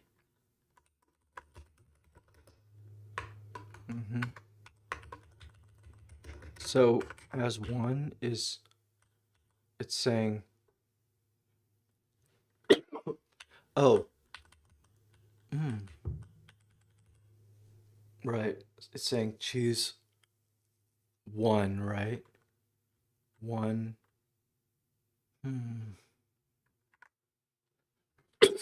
Let me think. What do I want? Pardon me. I should just... Oh yeah, tons of water. What do I want here?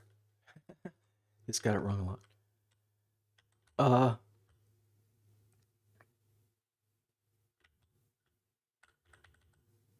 So it goes choose underscore spelling, right?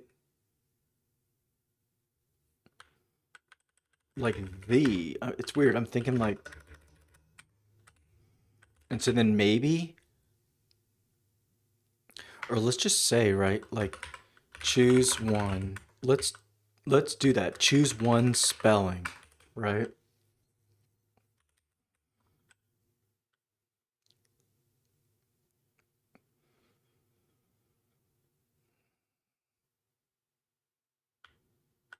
Choose one optional. Choose optional one, right? Or choose one maybe. Let's try that. I don't know, but I want to just get it all written out. So it's the values name, right? So it's the values spelling, and null is true. Null is true, and multi is false, right? So that's so this choose one maybe, that's what's coming into that's what's going to the LLM. You know, choose one like nullable, right? Choose one maybe. Choose one optional, right? I don't know, choose one nullable. I like that. I like that. I don't know. So then we have, let's say as, let's just bite the bullet and do as any, right? So as any is going to be a field thing. That's nullable, right? Let's just say it, right? Choose exactly one. Choose 0 or 1. Boom. Whoops. Delete the one. Yeah. That's nice. Let's do this. This is getting better. Choose 0 or more. Nice. Right? The value's name. So then that's null equals true, multi equals true, exactly. Exactly. And then as multi equals, so that's 1 or more. That's how that works, right? So as multi is 1 or more. So hopefully this prompt works. Let's actually just dry it up slightly because I just feel like I'm gonna have to debug it a bunch. So we'll just say like underscore double under something equals this thing. What am I gonna call that? It's the description, yeah, choice description, something like that. So then these 20.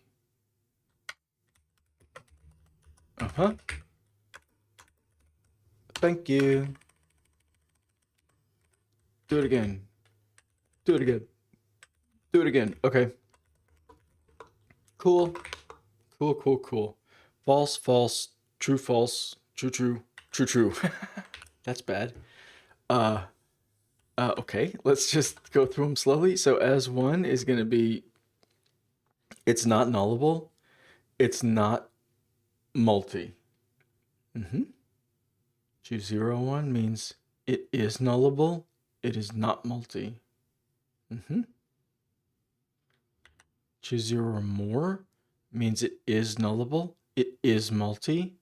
And then choose 1 or more means it is not nullable. That's how that works. Yeah. So it goes false, false, true, false. Let's see. Do I want to tighten it up? Any could go here. Maybe multi. True, true, false, false. That's cool. That's cool. So we'll do it that way. I kind of like that. So it goes true, true, false, false, true, false, false, true. Neat. True, true, false, false, true, false, false, true. Got it. And then hopefully the names are right. I think I just drew it all out. It's fine. Wonderful. This can go away as possible. Null. Yeah. Okay. And then I guess, oh, there's actually no way to like let the user, they have to choose one of the quadrants. There's no way to just let them originally I thought, well, I'll just have parameters and they can pass in parameters, but that's gone away now, which I don't care. I covered all the quadrants, so let's just move forward. So what are we doing? We're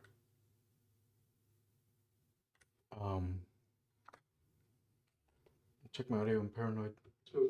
Okay. So that's multi. Cool. So none of this is implemented, right? Null and multi. So it stores it. So now what we have to do here, this is, okay, so this isn't bad actually. I could just kind of break right here and just see what's in memory and go get the code. It's going to be easy. Yikes. What's going on? Cannot import as choice. Oh yeah. So we broke as choice. So this is gone now. So now it goes, let's see if I can remember them. Oh dear, has one, comma, no. Let me try to do it in the order that I want, okay, so I want not nullable, and then, shoot, it's supposed to be easy for people. I can't even remember it. I know as any is a thing, but as multi, wait, what's the one that's one or more? I'm gonna have to check my own decorators.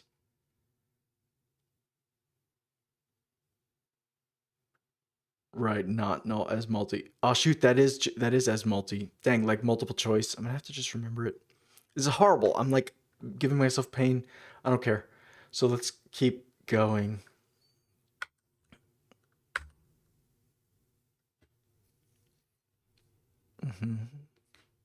Right. So where is in it? Yeah, in here. So as one. So then as multi. Let me kind of write it down. Exactly one. Yeah. Right. One or more. Right. Exactly. And then so then 0 or more was as. I think that was the one that was as any. Yeah. And then no, 0 or 1.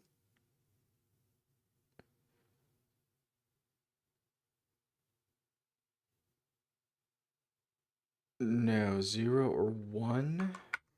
Stop it.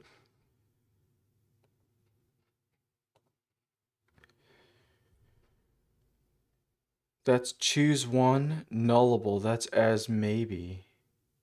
Yeah, 0 or 1 is as maybe. What are you doing? Where'd you go? Here. Yeah, correct. So exactly 1, 1 or more, 0 or more, 0 or 1. Thank you. Oh, so I guess it'd be as 1 and as maybe. That's how I like to think about it. Yeah, that's how I like to think about it. Whoops. So let me kind of write it. It goes as 1, as maybe, and then it goes as multi and as any. Yeah, cool. So those will be exported out. So then what do I need to do over in my real code? If I'm really running it, I need to import all this. So instead of as choice, it's okay. Gotta do it again. Okay. Redo. Okay, so I'm not gonna look at the screen. I'm gonna see if I can remember my own API. So if you want 1, you just say as 1. If you want optional, you say as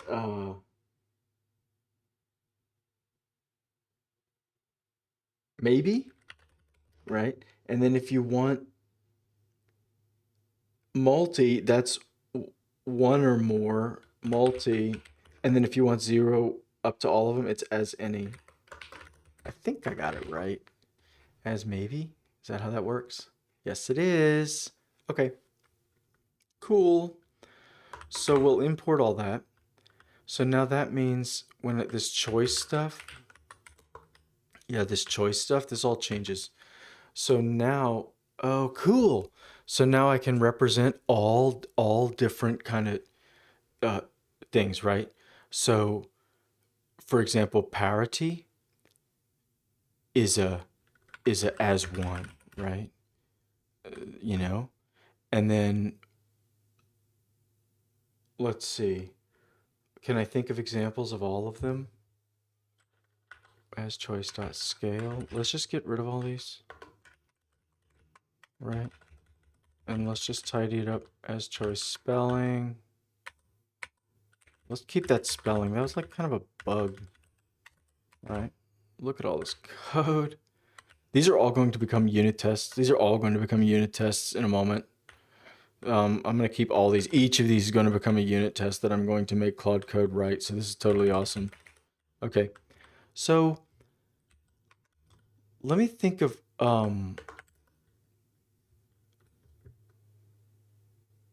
3 more to give plausible examples of as maybe as yes, exactly. Thank you, thank you, thank you. Okay. So as maybe. No, that's dumb. As maybe means it's nullable. So what's something that is not applicable? Ooh, square root. Square root. Yes. Yeah. So as maybe. Let me think. I want it to be, I want to choose. Let me do this. I know. I'm going to make the LLM help me more. I'm just going to paste this in.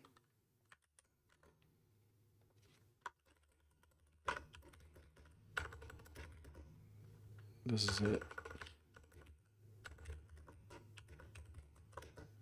So I'll paste it, paste, and then, can you give me plausible examples of, can you give me a few plausible examples each? Each having to do with, gathering numbers, like gathering people, like numbers, favorites, least favorite. Let's see if I can make it help me. Right, exactly one. Personal number, lucky number, favorite number, special number, shoe size, ring size, hat size. Oh, that's kind of interesting. That's kind of interesting. That's like a dimension, you know? Uh-huh. Let's see if I can make that happen, right? So then it's like, so let's get out of, so this favorite stuff, first of all, let's get the loop. We'll keep favorite, we'll drop least favorite, and we'll say, like, size, right? We'll say size.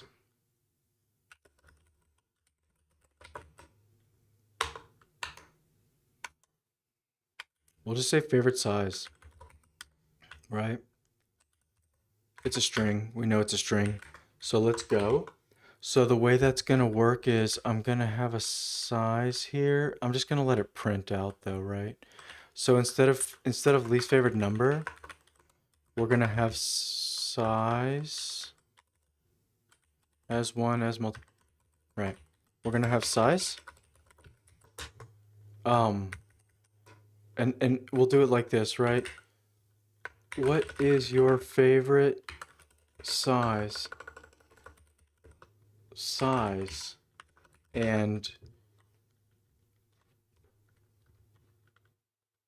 what is your favorite size and what thing does your size measure, right? So we'll do that. Well, let's just see if that works. So now it's asking for my favorite size, right? And so I could catch that in the context. Can I import multi from Chatfield? Oops. Okay, yeah, simple error, simple error, simple error. As multi. Thank you. Ready, set, go. Easy. Okay. So good. It's setting stuff. What is this? Self.name? Was that there? Choose exactly one parity. Cool. Choose exactly one parity. So that's working. So size now, right? So it's asking me, oh dear, you know what I want to do? Let's just not do limericks and circus clown stuff. So a man waking from a coma. Let's just say Bob's a user. Let's just comment that out. And then Alice is a circus clown. Um, any other fun Alice characters? A character from history? Yeah. Yeah.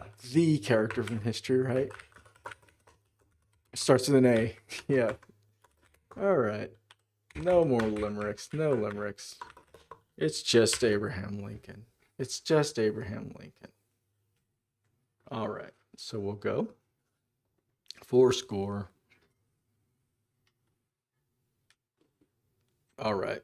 Good day. Governance. All right. Right. And if you please, could you share a size you favor? Perhaps a hat size, a shoe size? Yeah, exactly. So if I just say 23, it's going to say that's my favorite number, right? LLM found a field favorite, right? Favorite. So then if I say, oh, my favorite shoe size is 5, right? It's going to store that too. Mm-hmm. Right. Right. So it stored it as a quote. Uh-huh. Oh, wow. And it stored it as a string. That's really cool. Because I didn't do as int, right? So I could populate. Ooh, okay, that's awesome. So I could just throw in a quick as int and rerun that.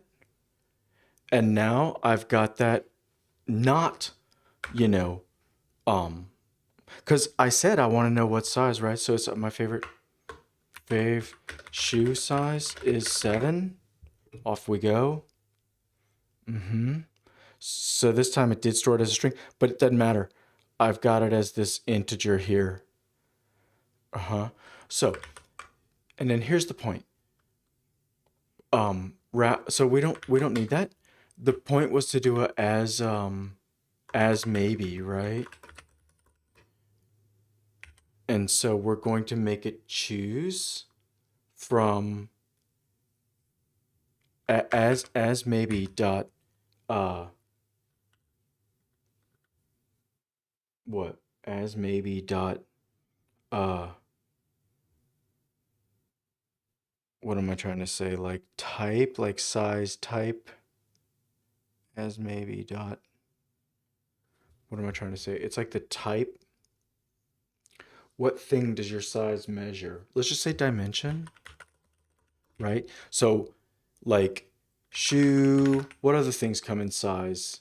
Yeah, yeah, yeah, beverage, yeah, clothing, t-shirt, shirt size, car size, pet size, and then null, right? And then let me just ask the language model because I'm tired. A good example, 3 good examples of sizes which do not fit into the above categories are 1 small, no, like what? Car size, nation size, yeah, nation, right? Or like land, yeah, land. 2, no, no, stop it. Food, what other size? Something size. Your heart size, organ size, yeah, organ, right? Like, yeah, like body organ, right? And then 3, stop it. You're giving me terrible examples, LLM. You're embarrassing yourself. What's another size? Shoe size. Spaceship. Planet. Ooh, Kardashev. Kardashev scale? Is that what it's called?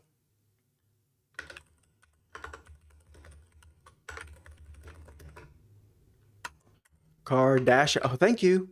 Thank you. Kardashian. You've redeemed yourself. Kardashev scale. Right. Right. 3 good examples of sizes. Okay. So that's the point is if I say I like, if I say like, let's get rid of pet. That's not really an obvious size, right? Car size is totally cool. Shoe size, right? I'm gonna let it go. This is kind of working. So,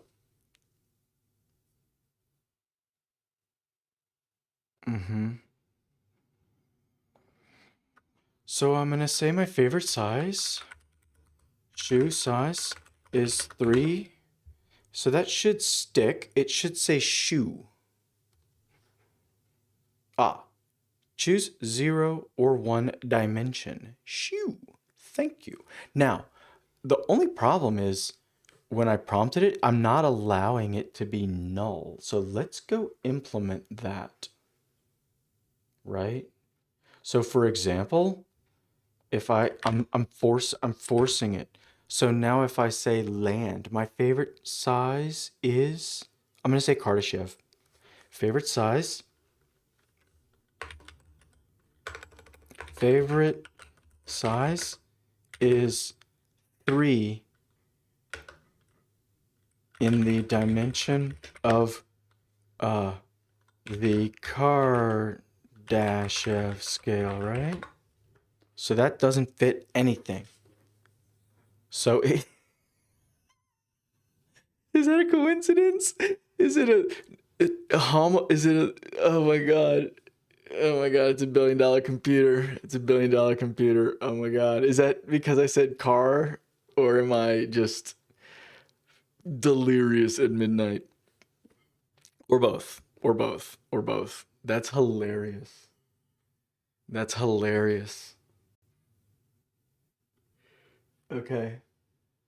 That's so funny. Okay, so it was forced to choose something bad. So uh now that the code's written, it's easy to modify it. You know, we got this nucleation site. So here we're saying choose, oh, this is bad. Choose underscore. These decorators have all changed. Man, you know what I almost want to say? Let me break here. I almost just want to drop any word, you know, and then just be done with it. So here, if I look at my cast name, right? It's choose. It's saying choose exactly 1 parity. And here I'm saying, yeah, choose exactly 1 parity. And here I'm stripping out choose.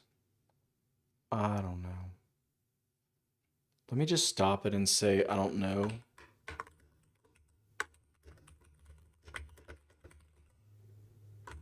Right. Let's just do that. All these to-dos, I'm going to make Claude Code go through and make like GitHub tickets and stuff. So that's cool. Whoops. So, because choose, maybe the LLM likes that. Cast short name. Let's just go. All right. Oh, I need some kind of, hold on, I need some kind of break. Let me exit. So the point is, when the cast is a choice here,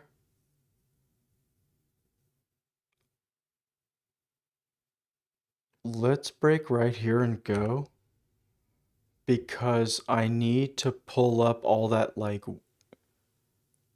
I think I even know if I go to the decorators, this null and this multi, it does nothing. Right. It does nothing. And so well, the problem with that is, so I need to put it in here. That's the point. So what is it? Null is Boolean, multi is Boolean. Easy, easy. Null, yes. Multi, yes. Thank you, thank you.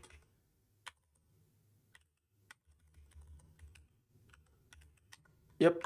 Thank you. Type null. Yeah, that's nice. Yep, that's nice. So add the cast. So now we have a ton of information. This is Boolean, Boolean. Okay, we're still in great shape. So with that saved out to the definition, we can go pull it way later. We can pull it here. It's going to be, where is it going to be? It's going to be this cast info object. Yeah, it's going to be in this cast info object. So let's just run that. Come on, Schwartz. Come on, Schwartz. Yeah. So let's just see. Is that cast info? Yeah. So this cast info object is telling me null and multi. Wonderful. So if it's telling me null and multi, so we could basically do this, right? We could already start by doing this. So the cast info, so if it's choice, there's the choices. We change the name, we change the prompt. Cast prompt. Okay. So then we could just do like this, right? If cast info sub multi raise not implemented, right? So that's how that would work. So later we can do that. And then so now we're in single. So it's just cast info sub null, right? So that's Boolean. So, oh, the cast type, right? Okay.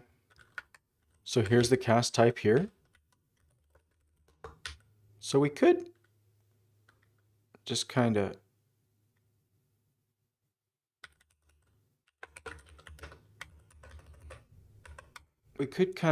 get the type working. So let's see, cast, change the name.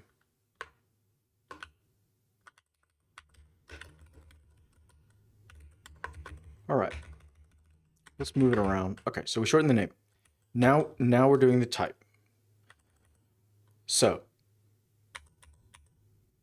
let's just throw, if we don't support, let's just throw for a second way at the top. Okay, so now we're doing the type. Here it is. So I guess we could say if, yeah, that's the point. If it's nullable, else. Boom. So this is not nullable. That's the point. And then, how do I make, wait, let me do this just to make the LLM, just to make Copilot get it right. If cast info, null, right? If not, so it's not nullable, right? Else, nullable, optional. There you go. There you go. Good. Thank you. Thank you. Thank you. Thank you. But I want my logic back. Thank you. Thank you. So I want my logic back, right? So if it's nullable, then we wrap it in optional. Okay. And if it's not, then we don't. Cool.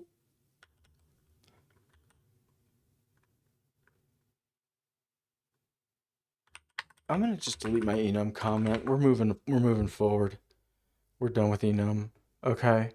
Unclear if the name shortening helps. Wonderful. It's nullable. It's not nullable. Great. So if it's nullable, that's the new hotness. So let's go. Let's break on that. Come on, nullable. Yeah. 0 or 1 dimension. Yeah. So that's nullable now. So let's just let it cast that way and rock and roll. Let's go. So I'll say favorite size is 3 Kardashev scale, right? None. Yes, 0 or 1. Yes. I meant to say shoe size, right?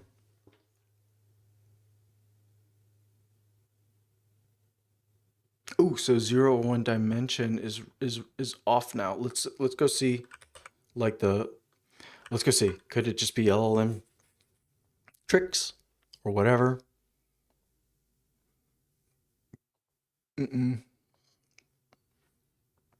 Here.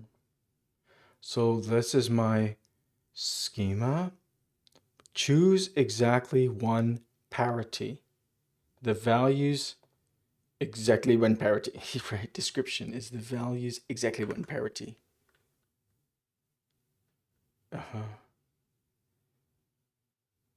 No. Right. Where's that coming in? The values. Where's that coming in? Is that coming in this decorator here? Yeah, here. Right. Choose exactly one. The values name. The name should be right. Oh, okay. The bug has got to be in that the bug has got to be in the format here. Yeah, the cast short name. Yeah, choose. Let's break there also. Let's just fix that. That'll be an easy one to fix. So the cast name right now is choose exactly one. So it's prefixing. Mm-hmm. Mm-hmm. Mm-hmm. So I'm saying all sorts of words, and then it's going to go underscore. Mm-hmm. So I just need, I want to capture as much as possible of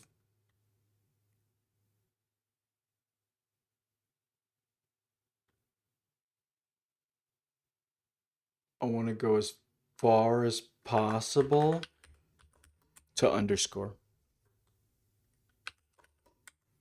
Let's see. Choose underscore. Yeah, I think that'll work. That'll tighten it up. So that'll go choose underscore and then as much as possible.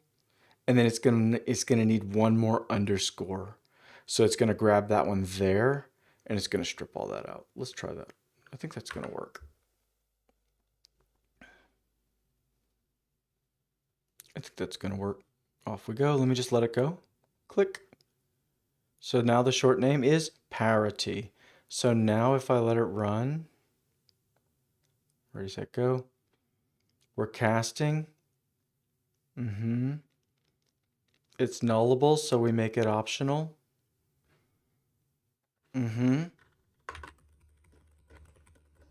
Right, so I say in favor shoe size 3. Right. So it did identify shoe there. I meant to say 3 because the dimension is Kardashev scale, not shoe size. Sorry, let me apologize profusely.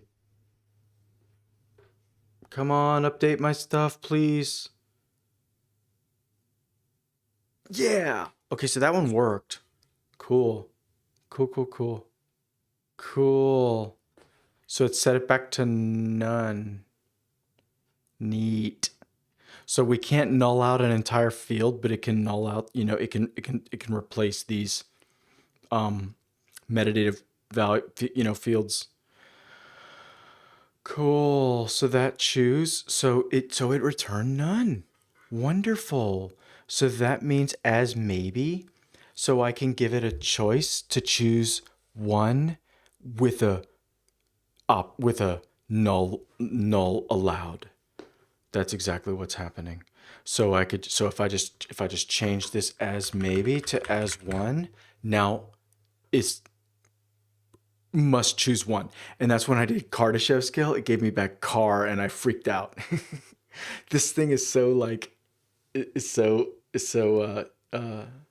funny. So then I go as maybe, and now it must choose one from the list, or it may return zero. At least that's the plan. I mean, this just did all of that exactly as I said. Let's just go look at the trace. So I would expect that the schema is allowing it to do that. It's got to be. So here, right? So update notable numbers. So the schema on parity. So you have to provide. Whoa, why is this choose exactly one parity?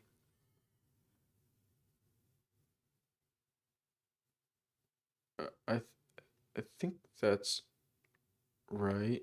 Yeah, I think I liked that, right? Choose exactly one. Yeah, yeah. So choose exactly one parity.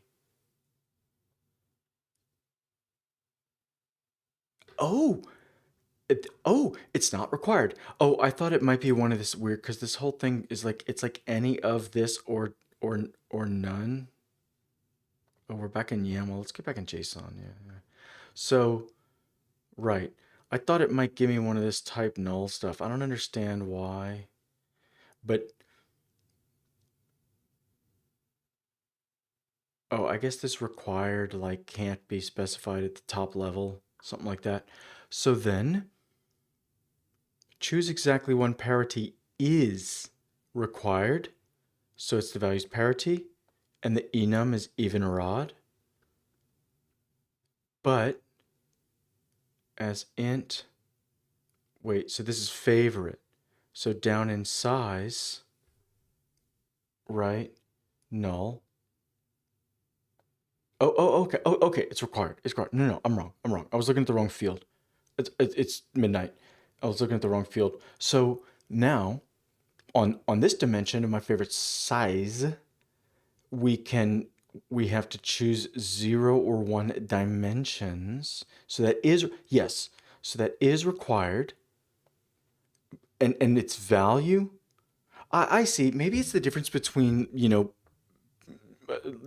passing an argument equals null, as a function call or whatever, versus not providing the argument at all, right? Again, in JavaScript, the difference between null and undefined, or in Python, like key error or whatever. So that's cool. So it has to be this big object or null. Cool. So select 0 or 1 works. And then we have to choose 0 or 1 dimension. And then it's the values dimension. The values dimension, right? And then if it's choose 0 or 1, right?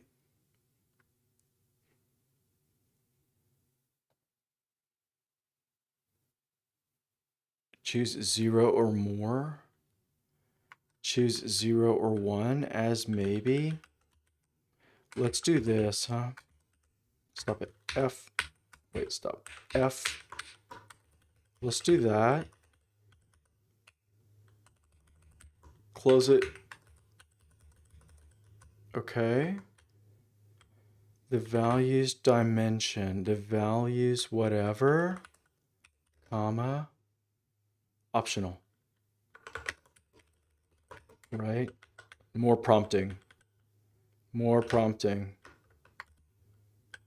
more prompting, right? Let's keep going.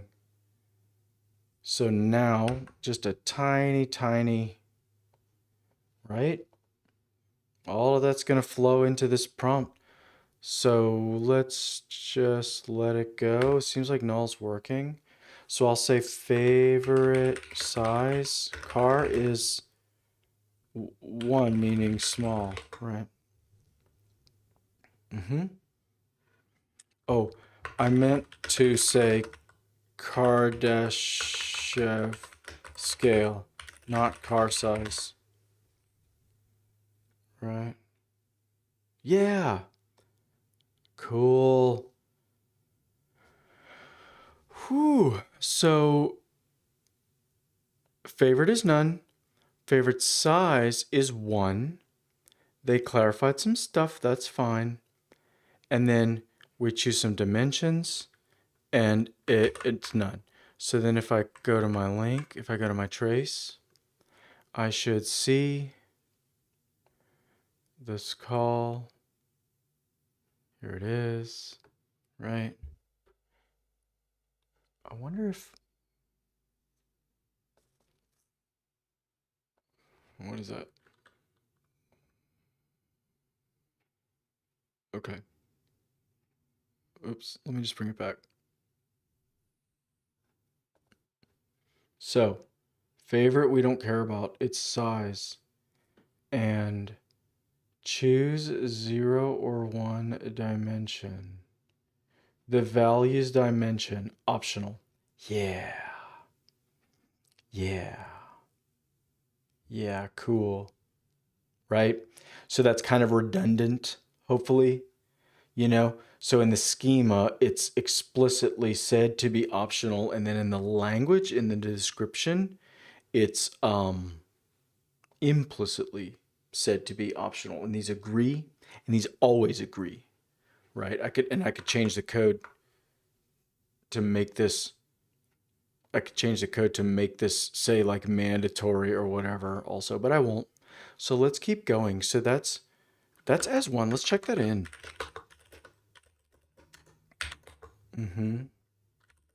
So as choice, let's just do that. Commit, init. Let's say, what am I gonna do? I'm gonna say most multiple choice decorators, like somewhat work. Oh no, half.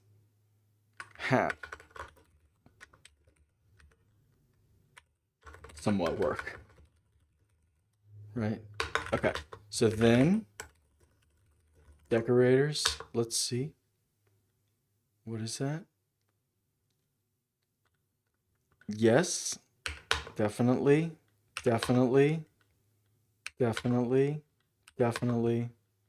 No, huh? No. Let's go drop that out. We don't need this anymore. Bye. All right. Yes. All right. Git commit, amend. All right. So did the interviewer change? Just a little bit. Multi. Yeah. Oops. All right. Done. Cool. Whew. So that's half of them. That's half of these multi-select ones. So now, if I go back to, where was I? I was playing in here. So that's as maybe. That's cool. Shoe size, ring size. So as maybe. Apartment number. Unit number. Right, not an employee. You're not really understanding, but that's okay. So we did as maybe. So we have as one and as maybe. So one or more must have at least one. Yeah. Checking account. That's pretty awesome. Let's do that.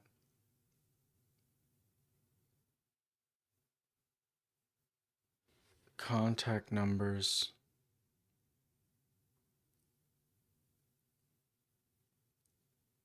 Okay. I know what I'm going to do. This is awesome. Oh, but we might have 0 of them, right?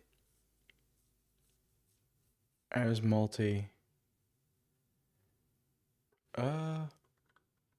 I'll try it. Let's just keep going. So what I'm gonna say is, what, favorite size? Let's just comment that out.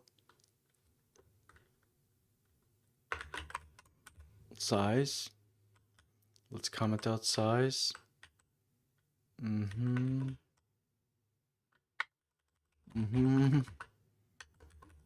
Okay. And then we'll throw in, what? Phone number? Wait, what was I gonna do? So this is multi. So no, the point is you have to choose. No. Way better would be to put as multi here. 3 more decorators. No. And so it's we'll do a few properties. We'll just do a few properties because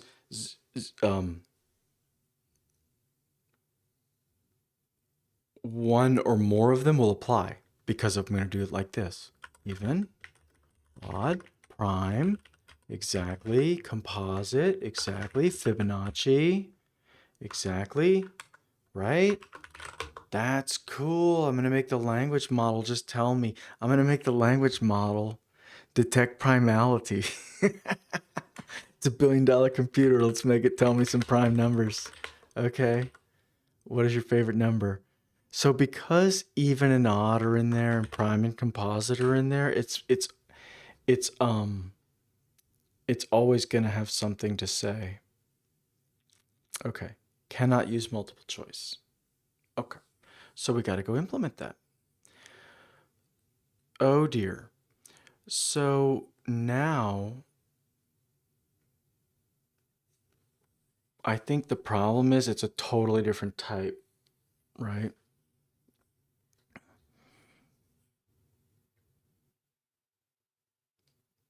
I think the problem is it's a totally different type. I have to allow, let me maybe ask, how in Pydantic or in Python typing could I,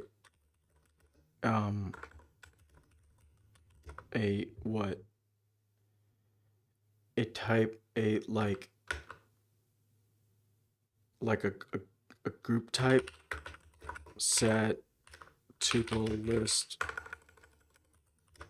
whatever, which must contain like, which can only contain certain values, right? Like a subset of the set of all valid values.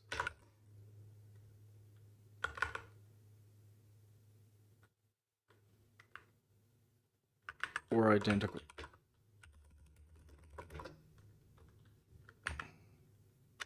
You know, like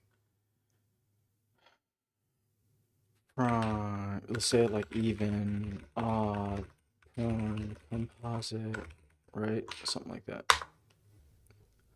Let's see if that works. Several ways, literal. No, but Pydantic with validation, right? Valid values. Okay, the problem is, wait, let me reprompt it. Okay. Let's go again. Note one from the set, but rather selecting 0 or more, including the entire set, right? In general. But rather representing a collection of 0 or more, including elements. That's the point. All right. So here's literal again. Ah, it's doing it again. Oh, it's just saying I can pass a set. Interesting. Valid, even, prime, empty set. Nice. Using conset for additional constraints. Right. Okay, so we're off to new Pydantic cool stuff. This is awesome. How's my audio? Okay, cool. Audio's working. I'm gonna go off camera and enjoy some new Pydantic knowledge.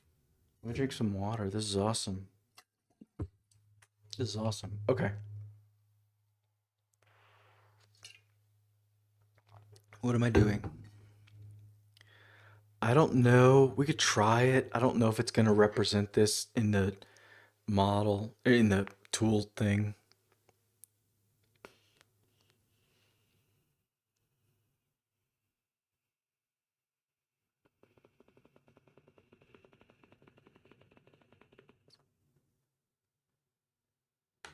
It's kind of neat. So I can say string.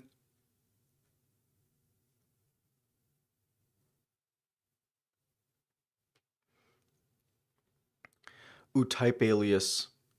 Ooh, we could try this too. So we have literals. Frozen set. We could try type alias.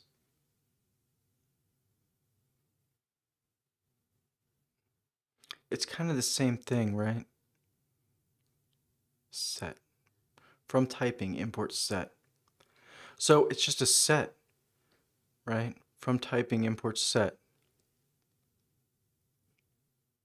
Mm-hmm. So whether it's Pydantic or... Okay. Okay. Let's try that, right? Let's try that. So that's multi. So that's multi. So if it's multi, let's move it down. So if it's multi, I think the cast type's just totally going to change. It's going to be overwritten here in a second. So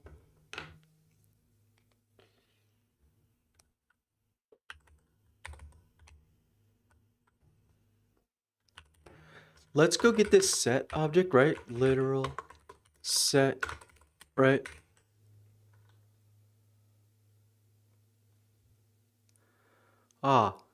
So let's just try not nullable for a second, right? So let's just say if it's nullable, we're gonna crash. Okay. So now it's a not nullable set. Okay. Let me break here. Yes, exactly. Right, because I can just wrap it. I can just wrap it this way. I'm not sure if nullable is the same logic there. So, but this way, so we're saying, all right, look, if it's multi, instead of,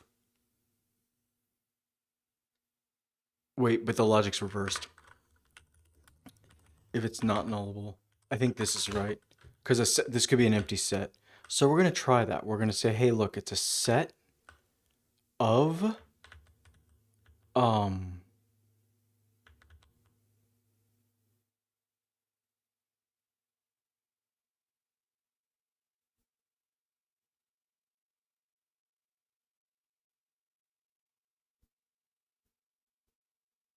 oh, maybe I can do optional after it. Maybe that's the logic. You do optional here, like here, right? If it's optional, then you just rep it.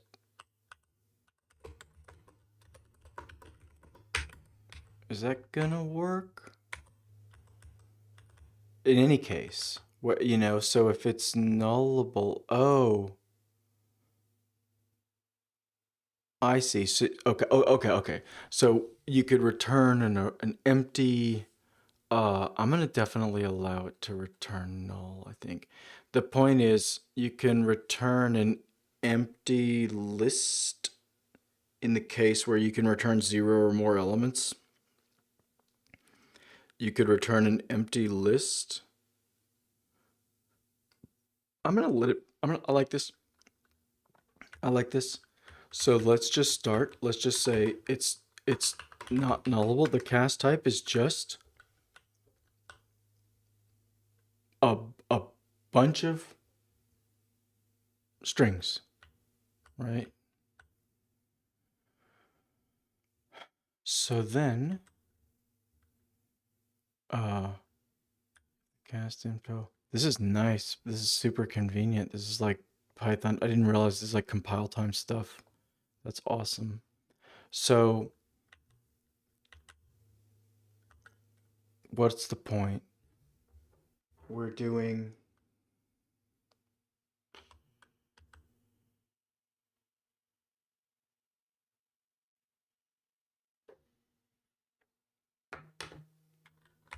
let's just try it. Simple, right?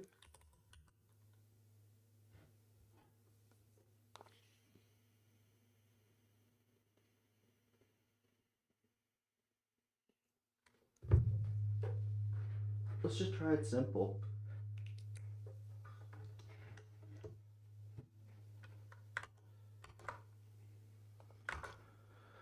I will check my audio. Yeah. Whoop. Hello, hello.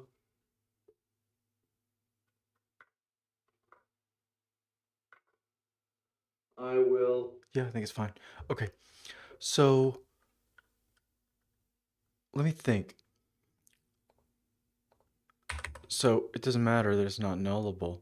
So the type is first, it's just, I like this. I like this. So let me write what I'm thinking. First, just start with all the choices, right? Start with all the choices. If it's multi, we're just gonna let you do a set. I think this may not, so a set can be empty. So I could say, hey, you're not allowed to pass null, and it would still return an empty set. That's the point. But let's proceed. This isn't bad.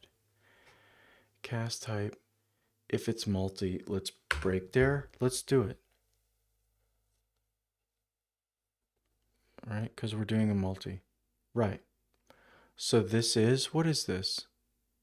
Ooh. So choose one or more. The values more. That's no good. That's no good. Why is it doing that? Oh, wait, it should be. Oh, that's bad. That's bad. That's bad. It should crash there. It shouldn't allow me to pass that in, right? It's got to be .as multi dot like math facts, right? That's the point. That's fine. Let's keep going. Math facts. All right. Come on, Schwartz. Okay. So now we're casting. Yeah. Choose one or more math facts. The short name is facts. Cool. Uh-huh. And then we're casting. We're about to change this. So the cast type is currently this literal. We're going to change it to this set. We just do that. So the cast info of null. So it is not nullable. So that's not going to change. So that's just going to go. Okay. So these are math facts, right? So I'm just going to say 23, right? Which is prime. Cool. Cool. Dialogue finished. Ooh, it returned like a set to me. Very fun. And then choose exactly one parity. Odd. Uh-huh. Can I do, let me do another. So I don't have a, let's do a fun as maybe. As maybe? So let's try again. Let's say the number is single digit in base 10. Number is double digit in base 10. right? Or it could return null, right? And again, as maybe. Man, I want to see.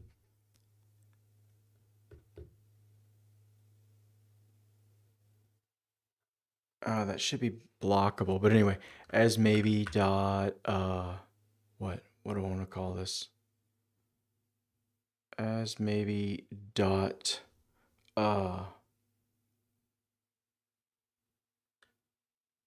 what, like log, let's just call it log, something like that, right?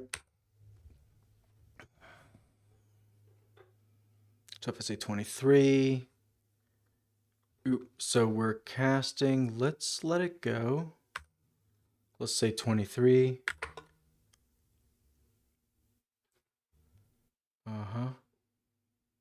Okay. Favorite is 23. Right. Double digit in base 10. Odd. Choose 0, 1 log. So there's only one number that's triple digit in base 10 that's valid in mine. So that's 100. Hit me. So that should come back none. If it comes back none, I'm going to be very happy. Can't read that. Yeah. I'm super happy. I'm super happy. Whoo. I'm super happy. Cool. Cool. Choose one or more math facts. So 100 is a perfect square, even, composite. And the $1 billion computer told me it's a power of 2. All right, so it's a power of 2. My God, that's hilarious. Okay, but it returned a set. Let's go look at the trace. I want to see the validation error. Did it have validation error?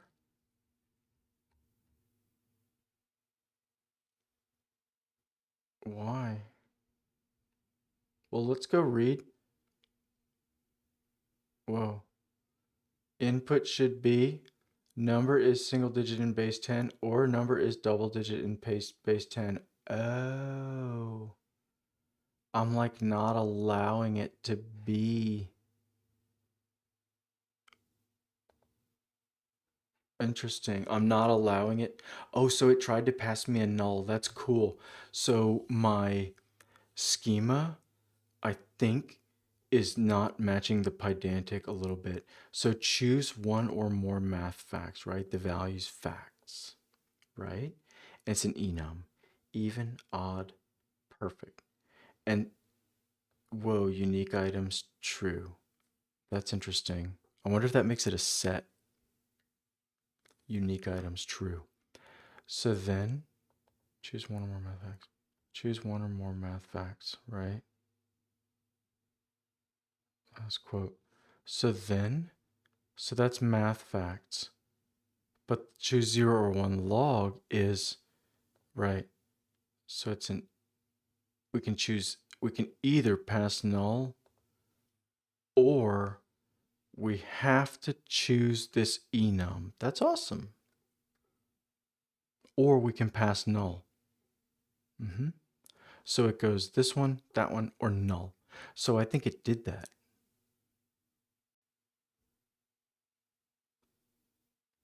No. I think it ran, what is it? Is this one earlier? AI, here's the call, right? Oh. It's tried to get clever with me. Even though the schema said, let me see here. So here's just the AI output, okay? And the next one, human says 100. So then the AI said triple digit. Even though here, so the AI violated the schema. That's exactly what happened. So I say choose 0 or 1 logs, And so this is single digit, double digit. I can see it's tempting, but the correct answer is null here, right? The value is log, optional, right? So instead of optional, I mean, maybe I can say, I know. So one way to maybe prompt it a little better is instead of saying optional, some like, or null if NA, right? Something like that. So we could try that. And then let me close it. If I say 100, let's see what happens. What's also cool though is it didn't. Oh, well, that's just bad. Let's see. That's bad. It just said double digit, which is wrong. So it prompted it here. And the schema is choose 0 or 1 log, right? Any of. So it's either number is single digit in base 10 or double digit in base 10 or null. The value's log or null if NA. So I could try again. That's the description too. If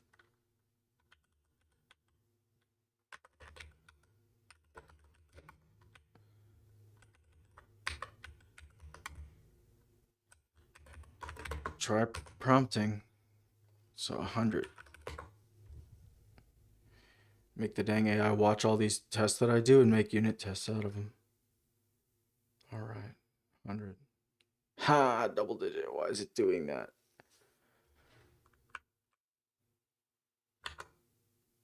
Ooh.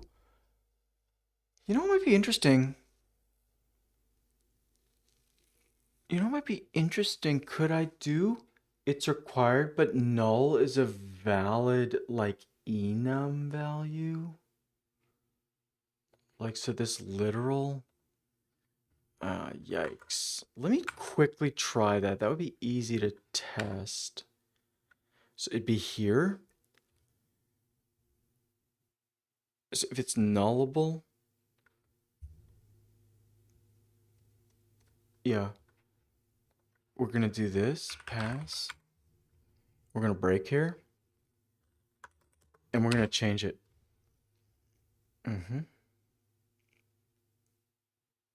Yep. So this is nullable. And the cast type right now is, what even is it? It's this optional thing with this literal. So what if we do like tuple of the cast info sub choices? We get these, right? Like, how do you append a tuple? I don't even remember. Blah. Does that work? That does work. So we'll just add it. So then we'll add in the tuple of none, right? That's the point. And so then we do literal. Let's see if this works. Right? And we just pass all that in. Whoa. Right. So then it's not that it's optional. It's just that none is a value now. Can I go cast underscore type equals that? So that changed it. So now if I let it go, back in the terminal, I say 100. Oh, double digit. Oh my God. But let's go see the template. Let's go see if it changed it. That I might like it more anyway. Let's go see what it did. AI tool call, right? So choose a, ooh, that's nice. Choose the values log or null if none apply. So we could change that or null. The values log or null if none apply. Actually, I kind of like that. Device alert or null if none apply.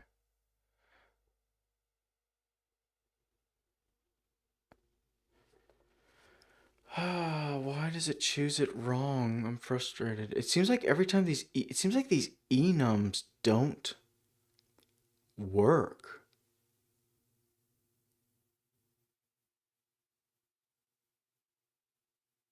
Number is single digit.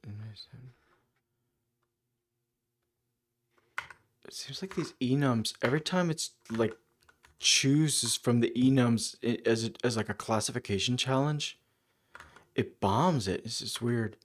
So let's try. That's pretty cool though. So instead of saying number is, I could just say single digit and base 10, double digit and base 10. I mean, I could just pass in none right here, right? If it's gonna be like that. But that's okay. Whatever makes the LLM work, that's fine. Whatever makes the LLM work. Yeah, you could just pass in none as an object there. But that's okay because I thought at some point maybe you could make it choose between numbers. You could have a type.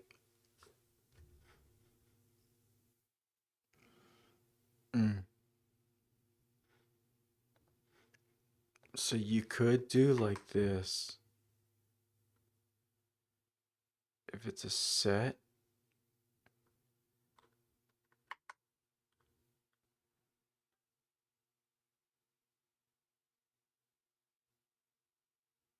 Maybe, let me just experiment. Maybe if I just change this to the order, that'll totally work. Maybe that'll work in all cases. That'd be cool. That's nice and simple. So you start with the choices, right? Let's actually do this, right? Choices equals a tuple. We'll start that way, right? Are choices defined yet? No, not really. So if it's nullable, let's just add it in. Yeah, exactly. Yeah, exactly. Well, that's okay. Yeah, but I want to do it this way. Right. Oh, none the string? No, none the string? That's interesting, but no. Let's do none the object like that. Okay, so now we have none as a choice. Right? So then if it's multi, so that goes the set of the literal. Right. So now I think we take this cast type and it exists. It's born. So it's a literal of all of our choices.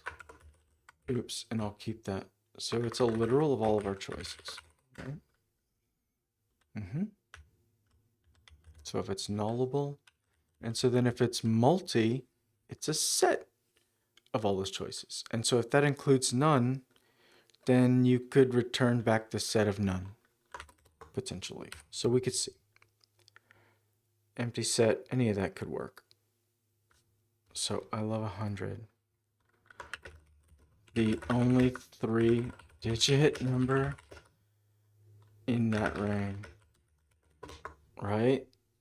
So that's 100. Oh my God.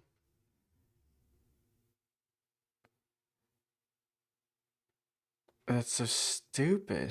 Okay, let's click the link. So let's read it. I think I'm about ready to wrap up. All right. Is audio? Let's click. Okay.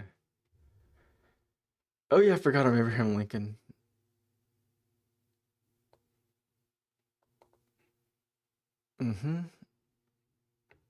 All right. So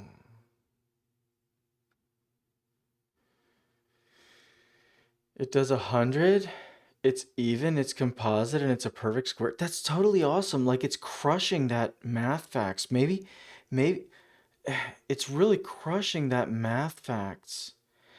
Eh, It's enum. Maybe it's this unique items.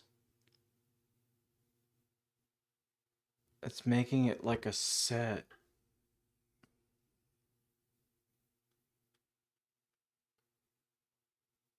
Mm-hmm. Because it's saying return back an array, right? Items. It's an array. And the items are these enums. Right. It's an array with these enums in it. Meanwhile, here it's a field of these enums, and it's just a disaster. It never works. Uh-huh. So we could also try that con thing.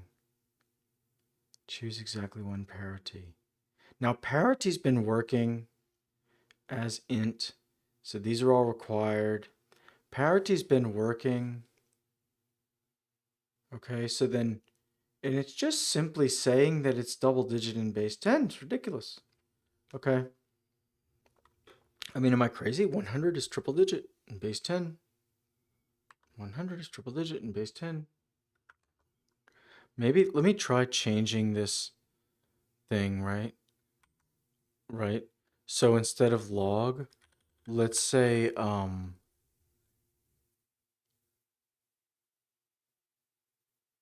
it has to choose.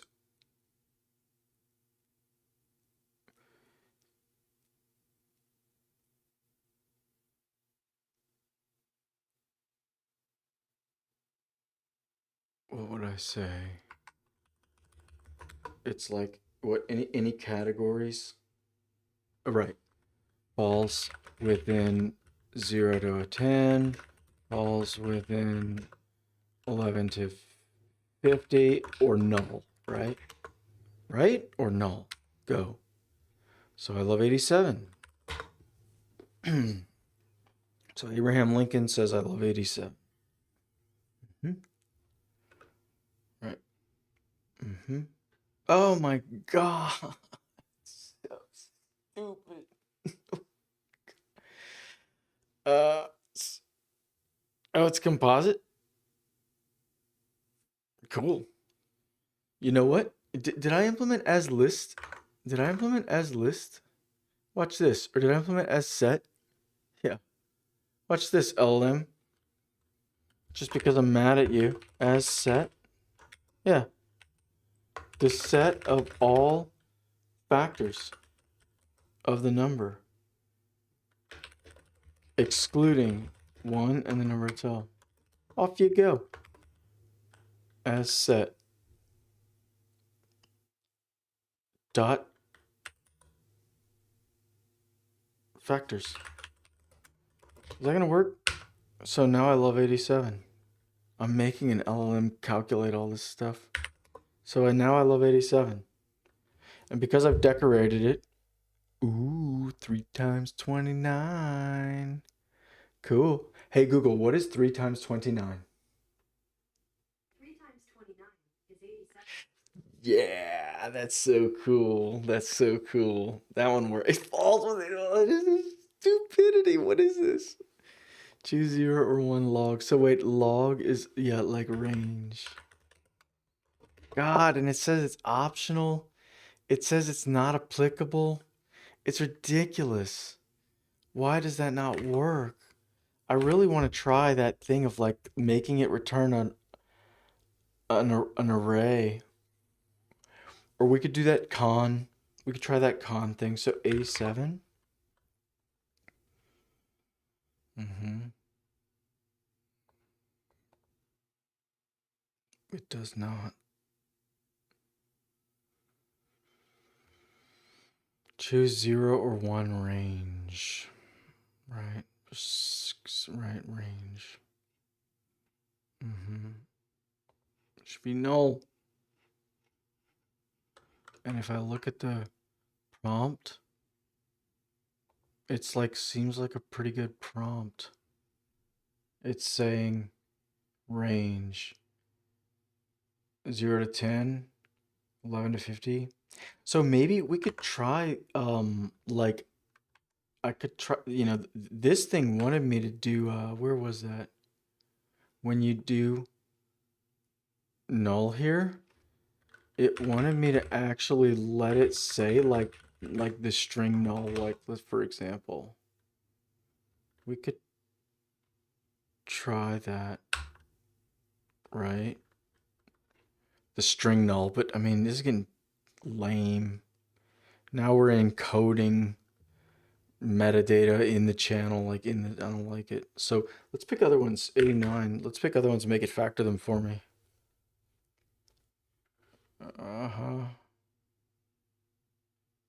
Wait, is it prime? Oh, it's prime? And it's Fibonacci? According to the model, according to this thing that also thinks it falls between 11 to 50. Oh, so ridiculous. Choose exactly one parity. Odd. And then what is this? Factors? Ah, because it's prime, it's an empty array. It's an empty list, right? Fibonacci. Pretty awesome, though. Pretty cool to make the language model do all that. That's pretty fun. I don't know about it getting, it's getting it so wrong. I'm kind of optimistic. It can't be that bad. So 80, right? Mm-hmm. Ooh, I wonder if it failed. All right. So if we look at the trace, this one. Mm-hmm.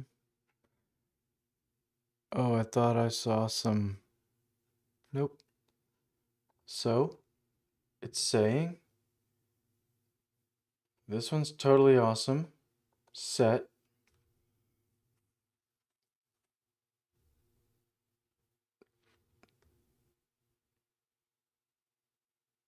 Right. So now it's allowing both of them.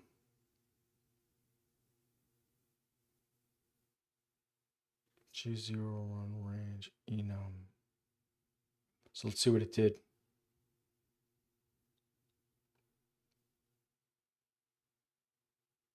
Oh, nice. Integers. Interesting. Even. Choose 0 or 1 range. Falls within 11 to 50. Thanks. Why? Why would you do that? It's yeah, it's so bad, right? So the values range or null if none apply. And then it's saying this enum. So it's not working well. So it's working so badly. I'm kind of optimistic. So let's try this con. What was this con stuff? Wait, type alias? Pure Python typing, right? Using a validator. Not a field validator, but maybe this con set.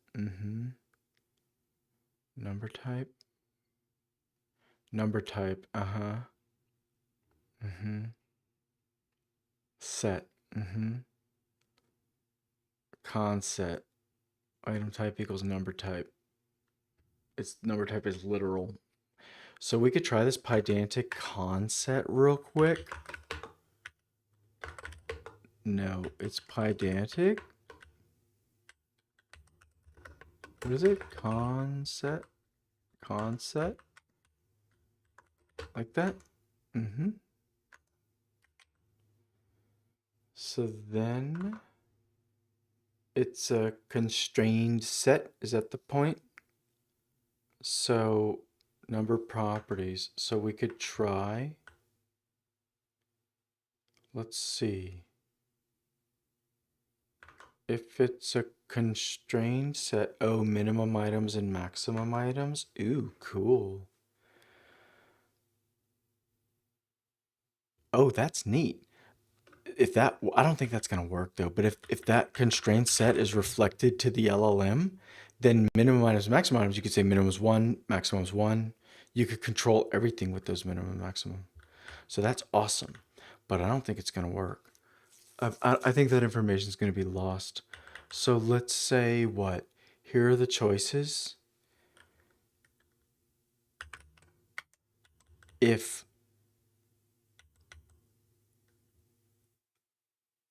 right,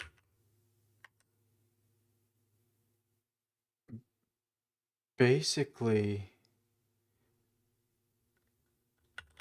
you could say like min results equals something, and max results equals something. So you could do it that way with a con set, right? And so then this literal here happens. But then instead of being a set, it becomes, I don't think that matters. It becomes a con set. That's the point. And then first of all, you pass in the black screen. Yeah. Yeah, you're right. Comment says turn on black screen. Usually I'm in my terminal, but it's all wired up. It's a good point because it's all wired up into the IDE, and so I'm in the IDE a lot recently. So let me think. Min items, max items. So that says item type.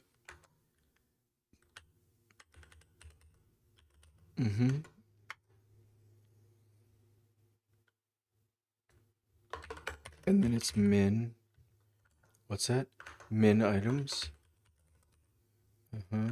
Yep. So that's how that works. And then,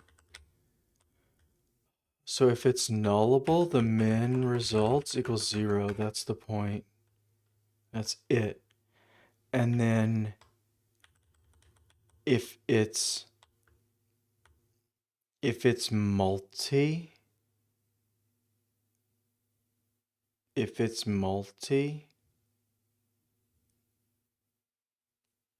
yeah, the max results is 1 right now. If it's nullable, the minimum results is 0. That's all correct. Max is 1. And if it's multi, then the max results equals exactly. We can go all the way up to the length of the choices, right? So then if it's nullable, right? So the min result, and so then the minimum is 1, right? I think that's how that works. So the minimum is 1 and the maximum is 1. So that's choose 1. But if it's nullable, the minimum goes down to 0. And the maximum is fine. Choose 1. And then if it's multi, the maximum goes up to the length of choices. I think that's right. And then the cast type, we could do it like that, right? So the minimum. Okay, I can clean up the code later, or reduce it or whatever. So then we're going to make that literal, and then we're gonna make it a con set cast type. Yeah, it's fine. And then why is this no parameter min items? Uh-oh. So it says con set min items. Oh, who's hallucinating to me?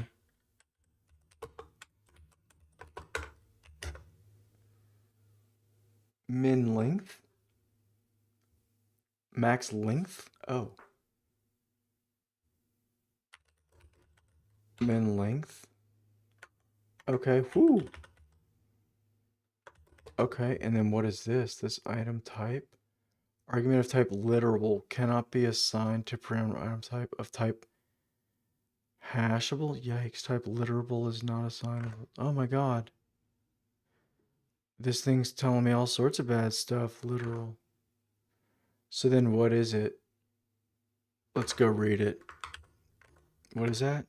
Pydantic concept. Let's go read it. It's going to be easy. Here it is. Concept, right? Constrained set, right? Item type. The type of the items in the set.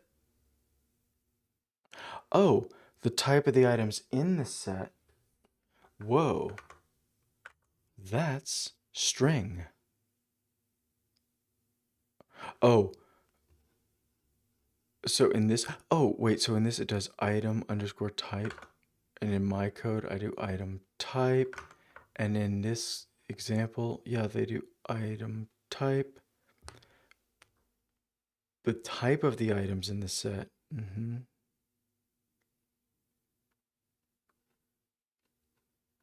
Returns, right. Can you show me an example? Hashable item type. I wonder if I just make a set, that'll work. Conset. Returns type string. What is this? This is a different function now, right? Yeah, constrained string. So constrained set. Hashable item type. Oh, are these the values? I bet they are. Right? I bet they are. Is that gonna show me the minimum length, maximum length, item type, the type of items, annotated, frozen, set, item type. Or 0. Cool. No. Column list. Okay. I could also drop to my, oh yeah, let's drop to my notebook real quick and test that. Whiteboard. My whiteboard. Let's test that real quick. So, where am I? Yeah, here. So we go. From Pydantic import, yes. Yeah, concept for sure. From typing, yes, thank you. And so then we'll do x equals concept, yeah. Right. Is that gonna work? Good. Min items, good. So what is it really now? Min length equals 1, max length equals 3. Go. Okay. So now x. So I could say x dot add b. Is that how that works? Is that the point? Add for set which doesn't apply to a string. Descriptor add for a set. What is this? X dot add? Oh, that's a type now, right? X is a type, is it? X is a type. X is not an object. X is a type. So A equals X. Is that the point? Right. Now A has a B. Like that. And then let's just print out A. Yeah. And then if I go A dot add B, it's going to say no. Oh, it doesn't. Oh, it's the length. Right. It was the length. Wait, so then why is this relevant? I think this thing's completely deceiving me. Item type. Seems like that's just item type. Like if I just say item type equals int, right? And now that's going to fail. Okay. Concept. literal B cannot be assigned type int. Yeah, well, it's telling me that, but then it's running. Kind of working. Maybe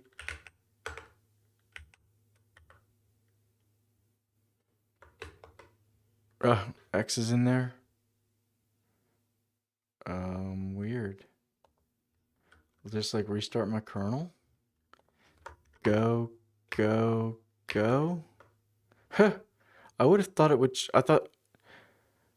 Oh, maybe that it's constrained. I think I might know. It's in the type, but it's not validation rules anywhere. That's what's happening. That's what's happening for sure. So if I just say show me X, it's just saying these are the constraints associated with it. Right. It's not enforced anywhere. So I could also add like a bajillion of them. Right. Exactly. L M. Thank you. Go. Thank you. I think if I make it a list, that'll be fine. Go. Unhashable type. Stop. Go. Right, it's not in oh, wait, that's not the length.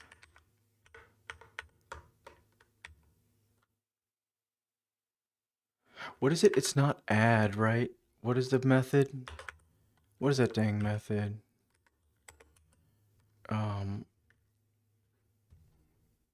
Clear copy. Union update. I think it's update. Let's try that. Yeah. Yeah. Cool. So it has this huge thing. So it's just fine. So that's cool. So that means I can set these constraints.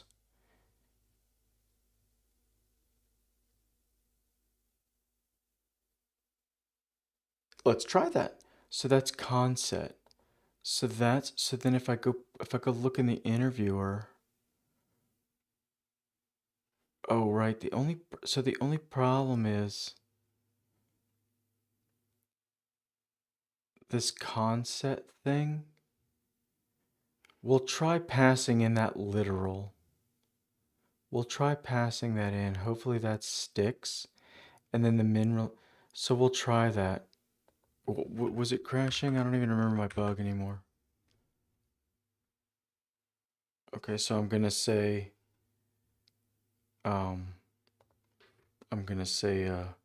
88, right? Ooh. It's still choosing this ridiculous. But that's okay. So let's look at the trace. At least it ran. So when the human says 88, the schema is as quote. So math facts. Ooh. It does pass that. Choose one or more math facts. And it's saying max items, min items. Whoa. Is this like any sort of standard? Is this like any sort of standard LM? Is there any kind of standard? Is it LangChain? Oh, great. All right, I don't want to read that. Perfect square, power of 2. So then, so this is saying the values facts. So the items are an enum. And now I'm saying choose a range. Is this the same? The items are an enum. The type is a string. And we're returning an array. No.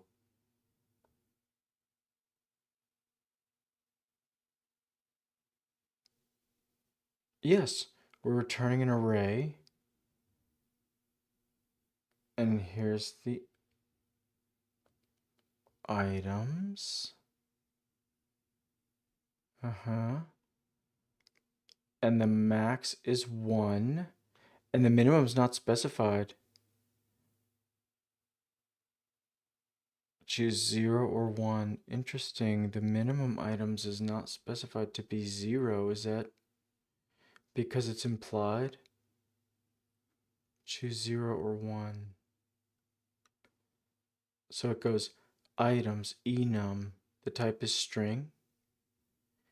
And then the outer type is array, just like this. Items enum. The type is string. Yeah.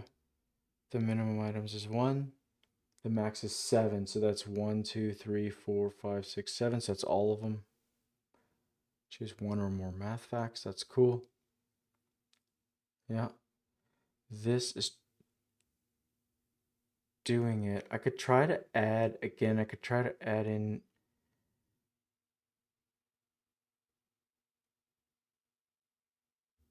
Right. The values range or null. So if it says null or null,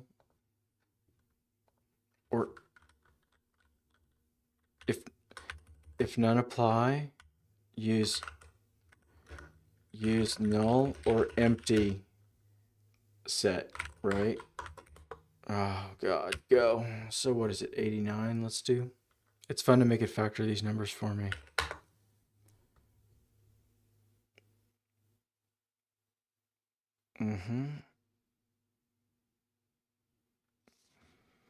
It's prime? Cool. Okay, let's just see the trace. Let's see that. 89.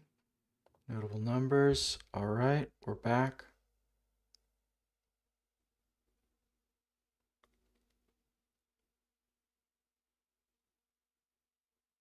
Yes, the values range. If none apply, use null or empty set. And then it's gone and said, here's some fx, and it falls within 11 to 50. This value falls the favorite, the value.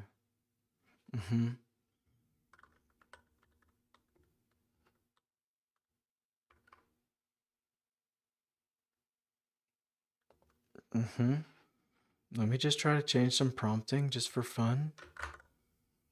Oh my god, so annoying.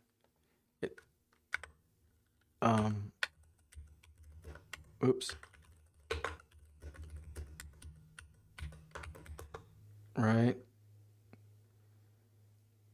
The range.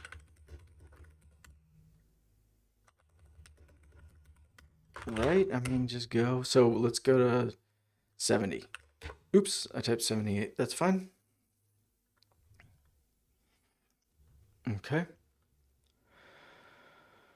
Cool. The factors are fun. This is really cool. Right. This value falls within the range 11 to 50. Why does it do that? Instead of returning null. So we could try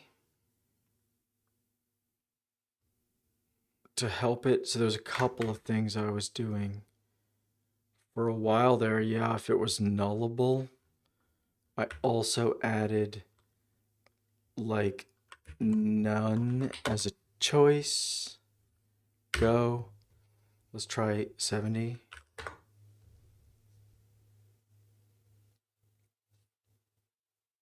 Come on, Schwartz.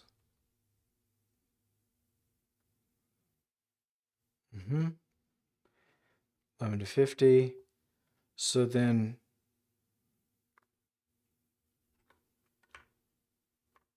if I look at the choices, let's see it, right?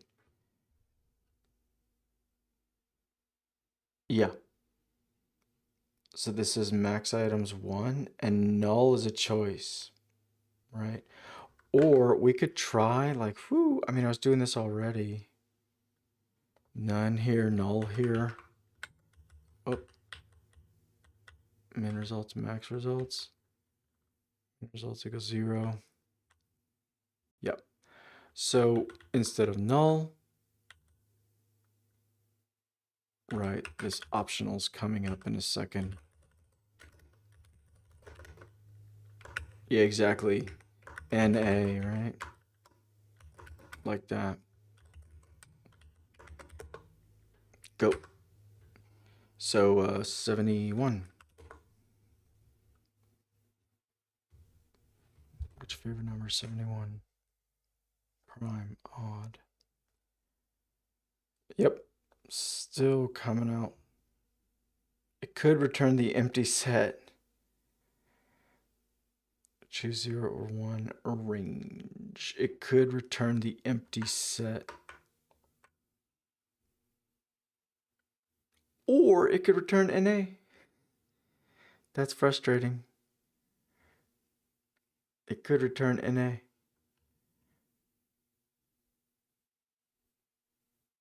It could return NA here. Choose 0 or 1 range. As far as I can tell, unless I'm dumb, choose 0 or 1 range. The value's range. If none apply, use null or empty set. Here's some items. This value falls within the range 0 to 10, 11 to 50. NA. Right? So it could return an empty set. I think it could return NA. It's ridiculous. Oh, God. As set, so this totally, and it crushes this, the set of all factors. Look, empty. Array, true. I mean, that's awesome. It's an array of items. Right.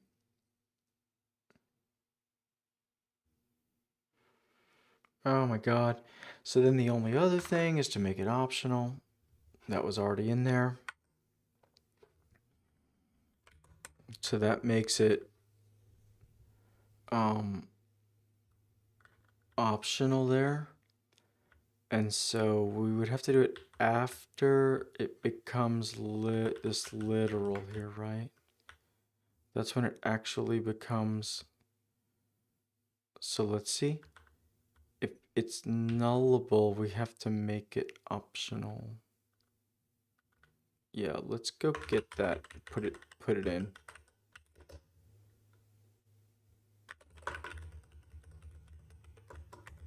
We'll make it optional like that. So now that whole thing. Oh, it might be optional. Whoops. I think it might be here. So it's optional to even have that whole set there. Oof, what number are we on? 72? Let's do it. Fair number 72. Oh my God. It's just not gonna stop. It's pretty cool. Pretty cool. Look at all these factors. That's awesome. Of course, 72 has tons of factors. 36, 24. Love it. And it's just that it falls in the range of 11 to 50. What if I do this, right? Yeah, exactly. What if I do that and then I say 73?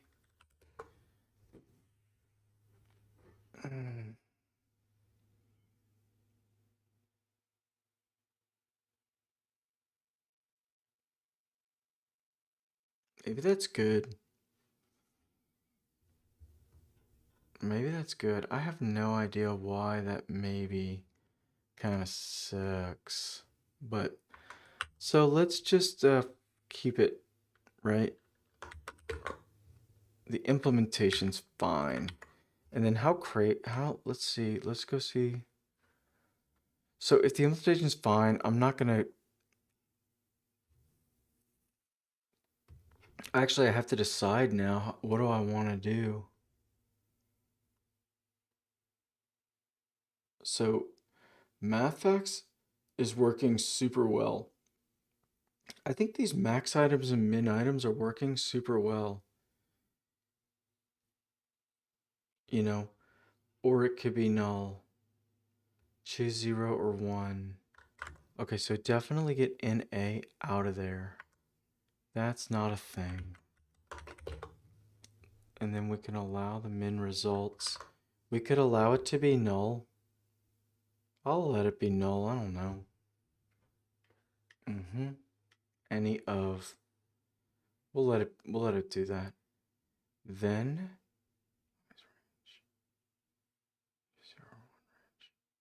set of all factors a number.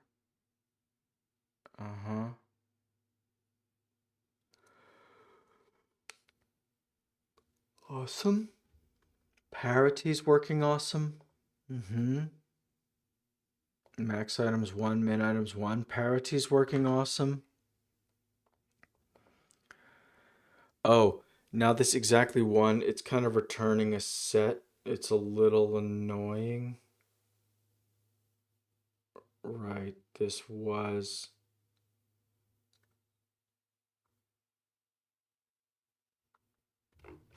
It was like, I guess if the max results is 1, then you just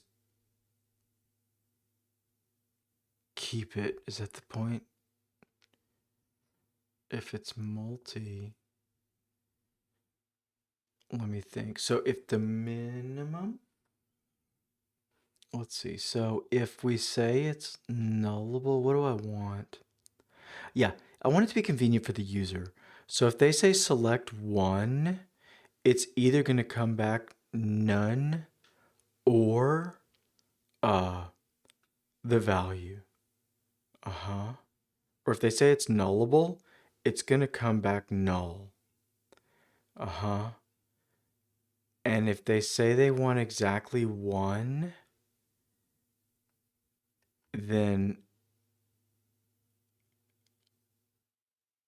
I want it to be that. So let's allow that then. So I think this concept may be a little bit much. So these are the choices, right? We can track the results or whatever. If it's nullable, the minimum results is 0, that's fine. If it's multi, then that's the maximum is fine. So these are all the choices. And let's see. So I think I want, so the point is, let's see, if you're allowing 0, no. If you're allowing 0, we're using the optional now. So it's only if it's multi. The max results. Yeah. I think it works like this now. It's like that now. Is that the point? So let's try it. Let's see. So first of all, you just gather up your choices, right? If it's nullable, we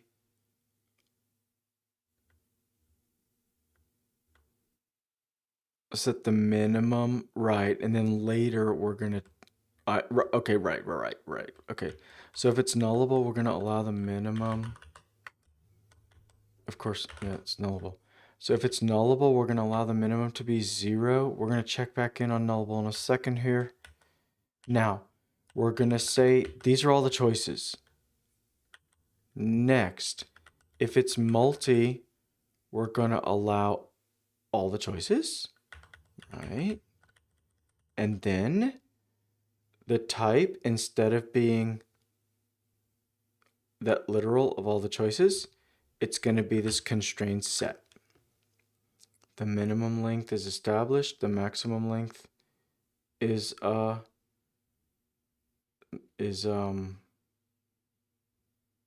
there. So then we go back. If it's nullable, now that the type has been defined, yeah, I'm allowing the LM two ways to say null. And the reason is because it's been stubborn and refusing to say null all night long. And that is, I could just say, look, return an empty set to me. That's okay. Return an empty set, return an empty list. That'll be great. I'll figure that out. That's great. Or you could return no list, you could return null and not a list at all. That's why both of these are in here kind of like this. So I could say, okay, return a set to me or a list or whatever, and there's no minimum to it. And also that whole thing is optional, so you can return a null. So that's cool. So I think that's what I'm going to stick with. So what number are we on? 74?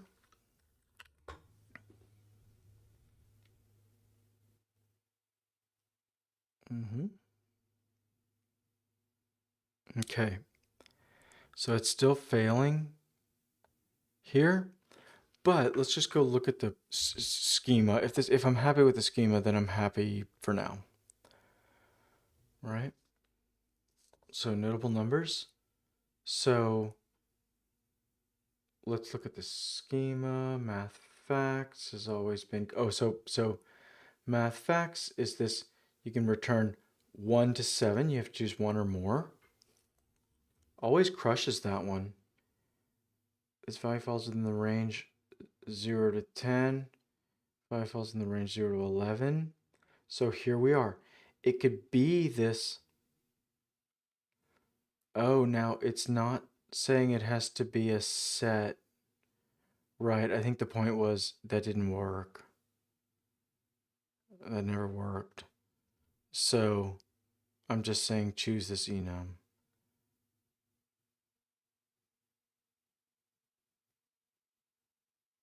Right. Right, because forcing it to do a set didn't really work. So if I want one item, there it is, or it's null. Record value information. Yep, I don't know why. The value's range. If none, apply. Use null or empty set. Okay. And then as factors, this is totally awesome. So this is working. Oh, because I'm just doing as set, yeah. Choose exactly one parity. So here's parity. And parity's working great. Parity's been working great forever, even. Right? That's been working great. So choose exactly one parity. So choose 0 or 1 range. Never comes back null, but it could. It could apparently. Right? And then what? Choose exactly one parity, even. So now what? Range 11 to 50. So I'm okay with it. There's my factors. 2 times 37 is 74. Awesome. It's even. It's composite. It falls within 11 to 50. Okay. Let's go decorate some more. So that's as one. Yeah, these factors are fun. Right? So, as one, as maybe, as multi, yeah. As one parity, right? Right, as one parity. As maybe range. Okay, so we have as one. We have as maybe, which is kind of buggy. Oh. Like, right? Like speaking. One syllable when spoken in English. Two syllables when spoken in English. We'll try that. Right? So that's maybe. So then we have multi. So then we're going to have as any. Right? And so then any means it could be 0 or more. So we'll say, so that's math facts. We'll say 0 or more. What are we going to say? 0 or more things apply, which is like, what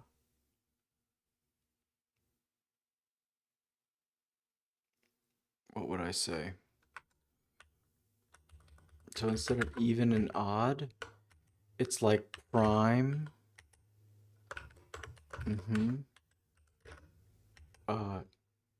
Perfect square. Wait, no, that's not gonna work.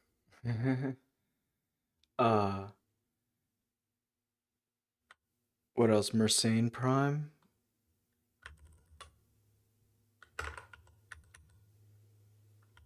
Right?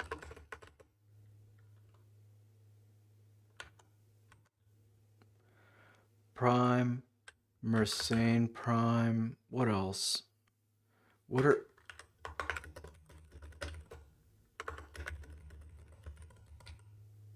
There you go. 371, 31. Perfect. What else? Prime, Mersenne prime, and as any like other facts. Let's just say more facts. Prime, Mersenne prime, and like first digit is 3. Right? So there's more facts. And so 0 or more of these might apply to the favorite number, right? Let's just disable factors for a second, doesn't really matter. So we're on number 75.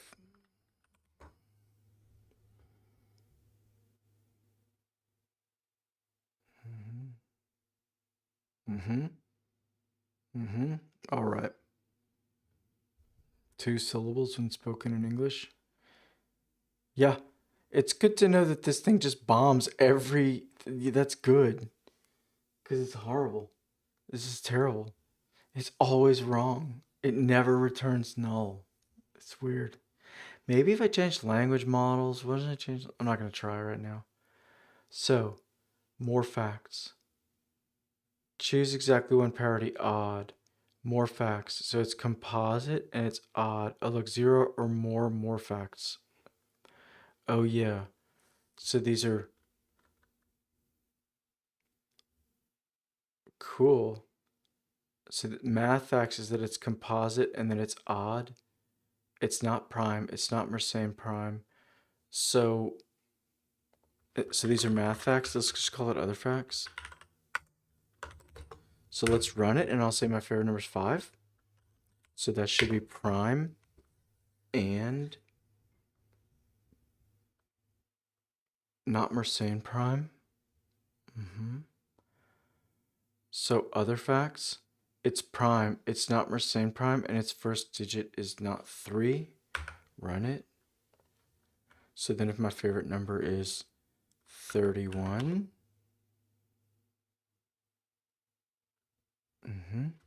here's some facts about it. It's a Mersenne prime, and it's prime, and its first digit is 3. It's all of them. And then if my favorite number is 32, then that should be an empty set.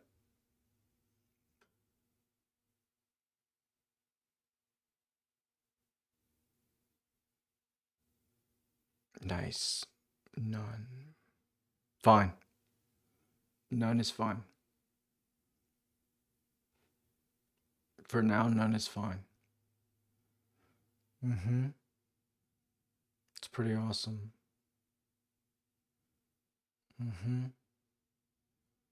So this choose 0 or more is kind of crazy, but that's okay. This is working. So these are all the different select ones, you know, selectors. That it must be one. It may be one. Totally never works. One or more, 0 or more. Whoo! It's all wired up though. I have a feeling maybe the LLM is kind of not great, right? So then factors, right? So that's fun. Right, and then just as int, right? That's the sort of thing we'd want. So it's one syllable when spoken in English. So if I say like 9, 12, what's the biggest number? Ooh. Already cast. Oh, what did I do? Broke a rule. As set dot factors. As set as one dot parity. As any dot other facts. As multi. As maybe. And then as int. No? What's it doing? Oh, did I already decorate it? Oh, decorated way up above there. Okay, never mind. So if I run it and I say, what is it? 12, 20, 12. So I love 12. So that, if I choose 0 or more facts, speaking, it is one syllable when spoken in English, right? Oh, look at that. It got an easy one wrong. That's kind of interesting. That's really encouraging. It's so wrong, like that's likely to be some sort of prompt error or something. So if I say like just 2,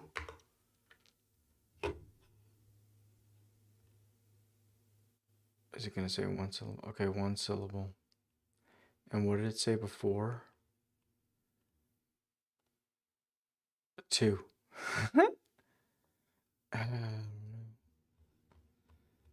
I don't know. Okay. It's even. It's a power of 2. It's prime. It is not a Mersenne prime. It's even. It's a power of 2. It's prime. Kind of works. So all this works. Let's check some code in. So what changed? Decorators, very little. Oh. I mean, that didn't work, so I'm not going to check that in. That didn't really seem to work. This, if none apply, use empty set or whatever. Let's just say if applicable. Let's just try that. The values, blah, if applicable. I don't know. And then for that's 0 or 1, we can try 0 or more, same thing. If, right? It'll be like that. 1, 2, 3, 4. Go. I don't know. We'll try that. So that's multi, right? Or no, that's nullable. Okay.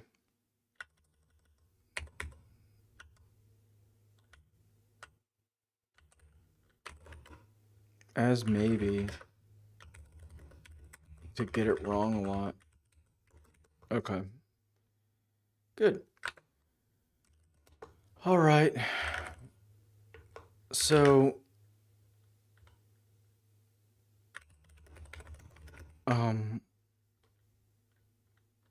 yeah, like multi selector, what am I trying to say? Tweaks, whatever. All right. And then, so the interviewer still has some changes. Yeah. Okay. interviewer is gonna say what? Like seems like mostly working multi-selector, except what is it as? What is it? What was it as? Maybe.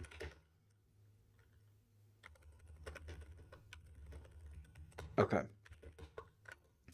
Now, the only kind of other problem, these are all the decorators, basically. This is enough.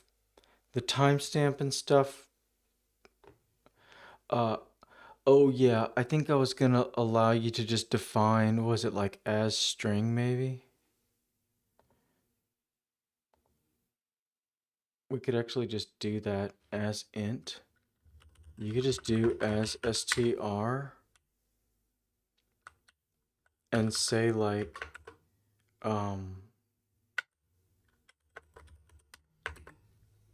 so then I could just let them cast it as a string, right? String format. In string format.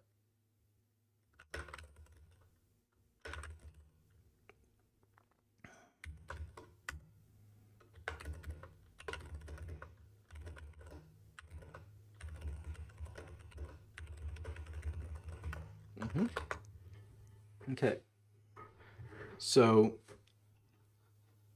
the point is I could do as string, and then I could say like ISO, like a timestamp in ISO format representing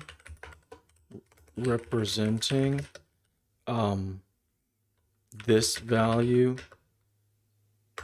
number of days since January 1st, 2025, right?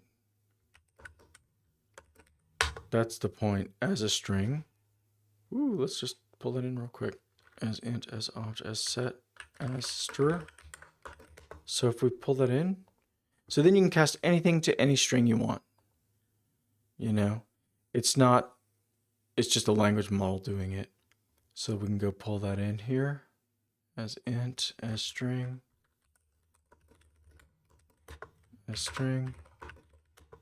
right? So then if we pull that in, what are we doing? That's gonna run, right? So if I say my favorite number is 23, it's gonna say, okay, come on.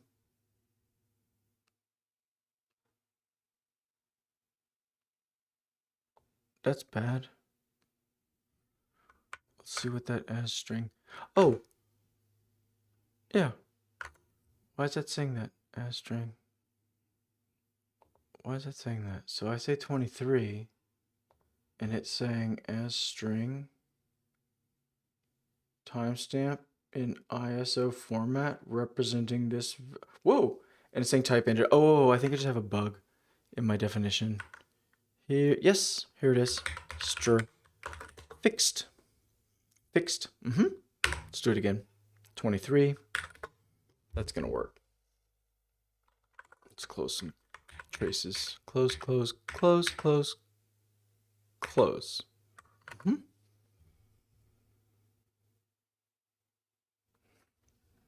Nice.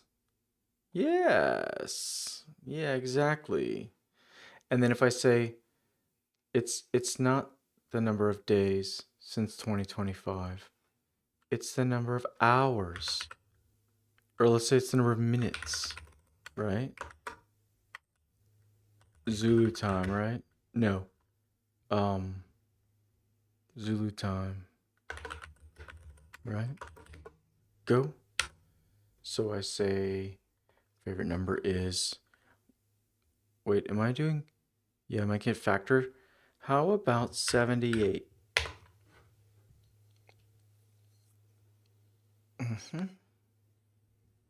It's 2 syllables. 0 or 1, we know our favorite. 78.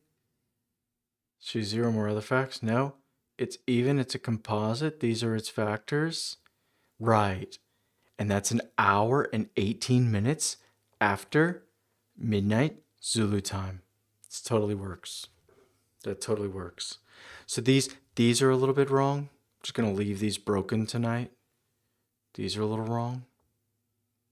These prefixes, they need to be made back. They were passed to the LLM to make the LLM like get them correct more. I don't even know if that worked, but it's fine. So then when the LLM passes them back, oh, I know. Basically in this interviewer def process here, right, all these field values, choose 0 or more, choose 1 or more. LLM found valid field, right? The LLM found a valid field. So all these, all values here, yeah. LLM field value model dump.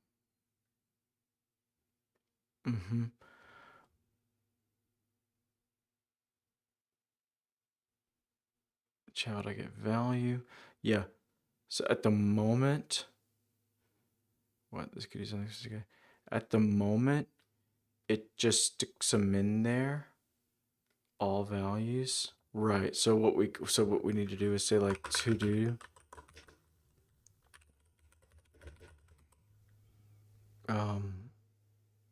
What is it? Some word, right?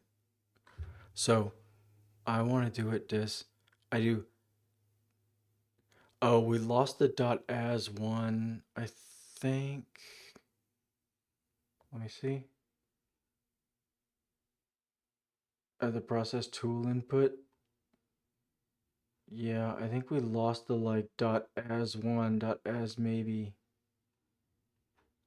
Oh, no, we didn't. Because it's in there already. Right? So if I break here, oh man, I think I could get this done tonight. This wouldn't be too bad. So this is when we process the tool input again, right? So then if I say, what, 79? So these all values. So yeah, choose 0 or more. Yeah, you could. Yeah, I think I know what to do. Basically, so it's like this. So what is all values?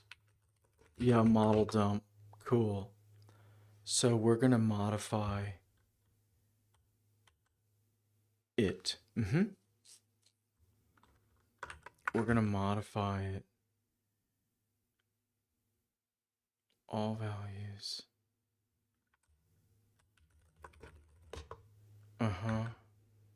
So that's all values. So let's do this. And then LM values. All values. We're gonna change it. Okay. So then we're gonna go for key valve and LM values. Yeah, exactly. So the key is gonna be equals re.sub. So that's the point. It's like choose right. Exactly one underscore. So that's gonna change to as one. I think that's how that works. Underscore. I think that's how that works. Choose exactly one. We want that to be as one, right? Key. And then we do it again and again and again.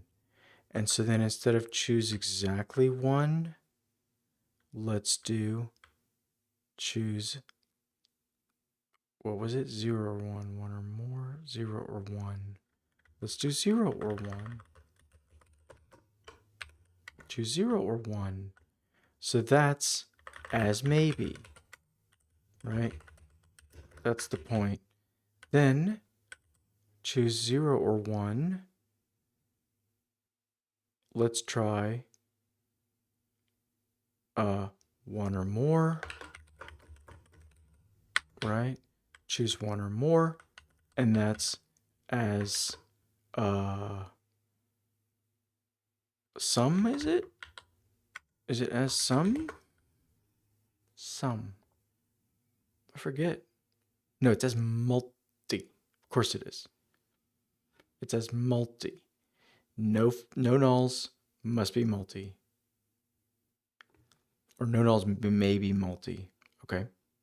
As multi. Forgot. It's like that. Oh. And then finally, it's going to be 0 or more, is it? 0 or more. 0 or more. Underscore. Like that. Like that. I think that's fine. So, we're going to change it. If it goes choose exactly 1, it's going to change to as 1. If it's choose 0 or more, it's going to change to that. So that was just for the language model's benefit is the point. So now, there's the key. Now the, what is it? We'll let all values go here, and then we'll say, done, done. Stop it. So now they've been restored back to something sensible. It's still not perfect, but it's pretty close. So if I say, was it like 79, 80, let's say 66? Cool. So all values. Yeah, looks good. I'm gonna let it go. Go. Yeah. Yeah. So it's even, it's composite, it's 2 syllables, baby. Yeah, here we go. So as multi math facts, as 1 other math facts. Wait, is that right? As 1. Oh, have a bug here. For 0 or more, this is as any. That's not as 1. That's the bug. Put it back. Do it again. What did I say? 66, 67?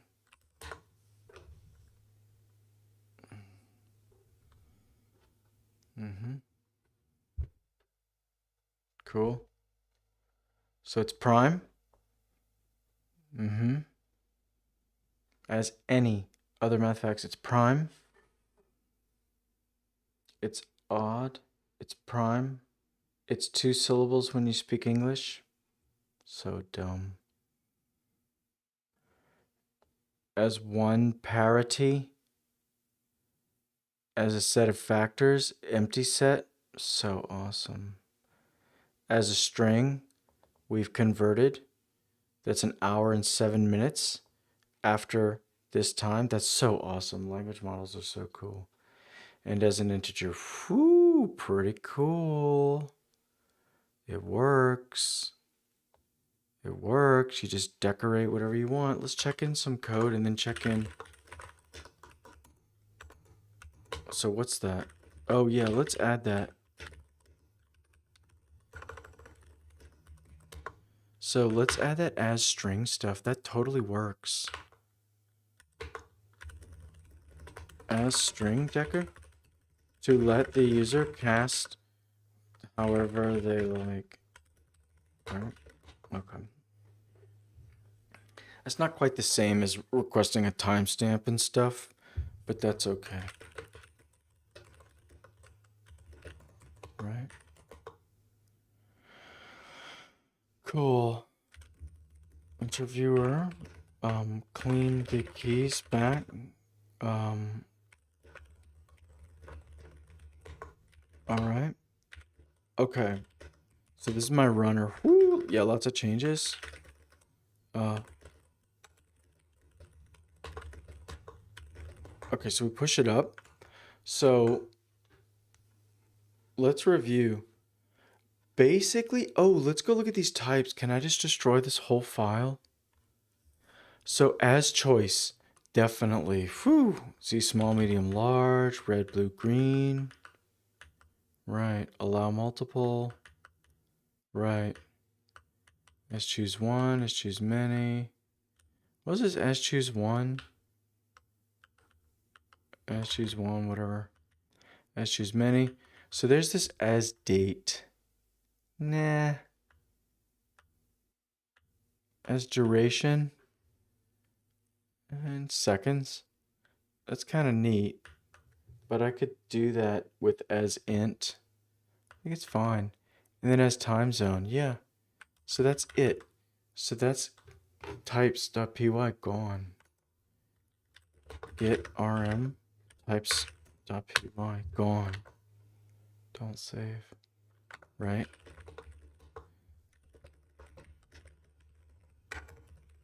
Yay. Let's see if that even works. Didn't even try it yet. Python.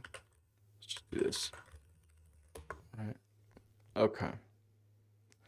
I love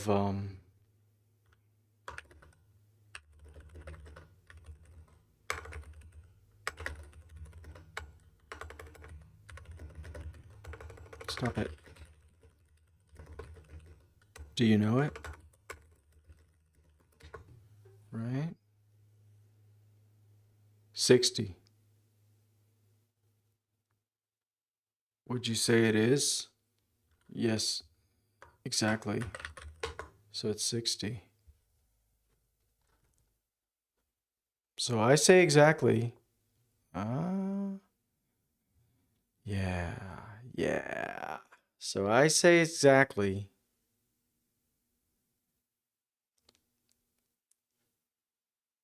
The first digit is 3. Oh my god. Maybe we'll switch to Anthropic. It'll all be super. It'll all just work perfectly. I don't know. Or just change. I don't know. Change to O3. We could actually try that. Isn't it easy to switch to O3, right? GPT. We could try instead of 4.1. Is it just O3?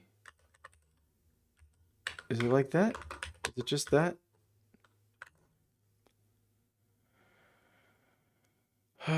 First is 3. It's even composite.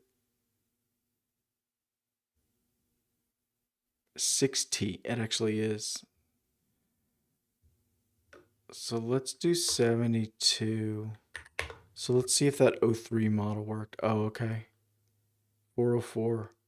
GPT O3. LangChain. GPT O3. Whoops. O3. Yeah. O3-mini. Let's try that. Is it just like this? Is it like that? Go. Come on, Schwartz. No. Oh, temperature. Okay. No temperature. Thank you.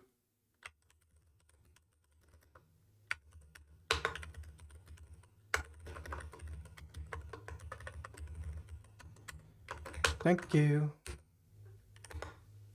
Let's do it. Okay. Good day, my dear friend. As we engage in public, I might inquire what's your favorite number. Is that Abraham Lincoln? Yeah, you're still Abraham Lincoln. So I like 78, 72.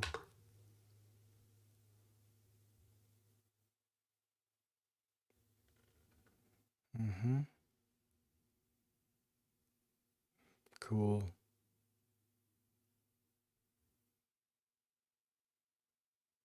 Hey. It returned none here. Interesting. Here's some prime factors. That is 72 minutes after midnight. Interesting. What if we run again and I say, what? how about 90, which is 2 syllables? Good day, dear friend. In the spirit of honest and forthright conversation, and with the simplicity of the common man, I love it. I love Abraham Lincoln.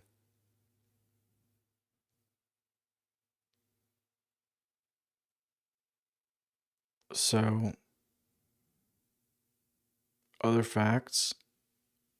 So speaking, it is 2 syllables. If I say my favorite number is 2, so 2 is 1 syllable, not 2 syllables. Let's just see. So maybe changing the model's improving. That's cool. Yes, it is 1 syllable, and it's the empty set on other facts. Really awesome. So it's working better. It's working way better here. That's a Fibonacci. Ooh, how about 99? Right, so if I say I dislike 98, it's going to say I don't care. Although it's going to be diplomatic because it's Abraham Lincoln.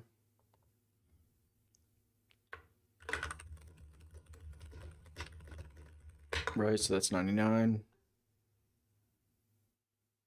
Lock it in. Lock it in. I bet it's doing it.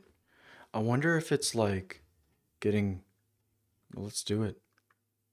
Lock it in. Boom. Lang Smith. Mm-hmm.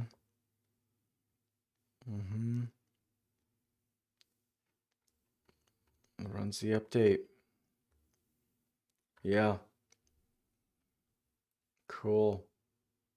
Look, it returned null. Choose 0 or more, right, it returned null.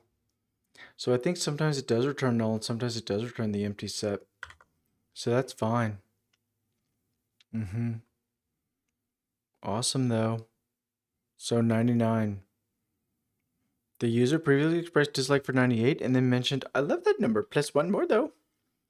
So that's right. I love that number plus 1 more though. No other facts. Mm-hmm. It's composite and it's odd. These are its factors. The parity is odd.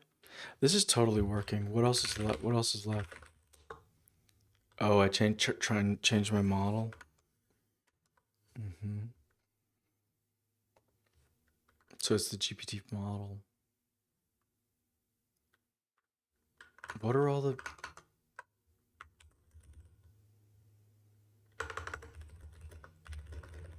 Oh God, let's just go look at them. Mm-hmm. Oh my God, wait. Here. Are you gonna let me? Okay. The best model for coding and agentic tasks across domains. Well, are you gonna let me, I tried to do it. What's the dang ID? Endpoints. Mm-hmm. GPT-5. I mean, could I try it here? I tried it here and it didn't work.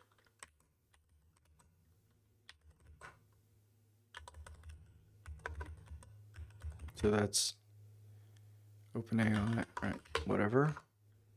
Go.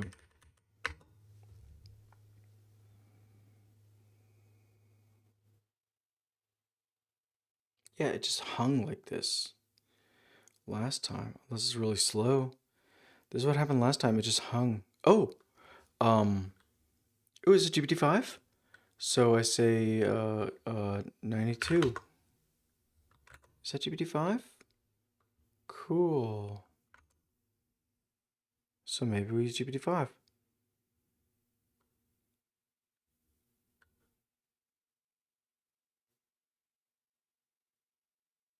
It's a little slow, but that's okay. Mm-hmm.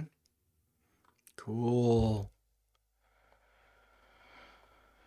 So that's nice to know that that model was bombing. It's been getting, these have all been getting it right as one parity,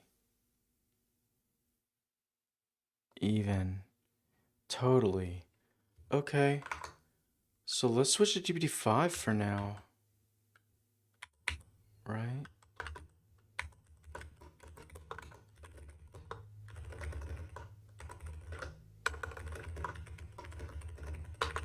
So we're pushed up, so that's GPT-5.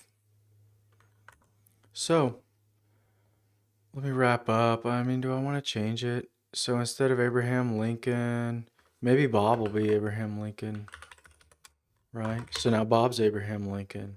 So I want to know these numbers. I want to know it in French.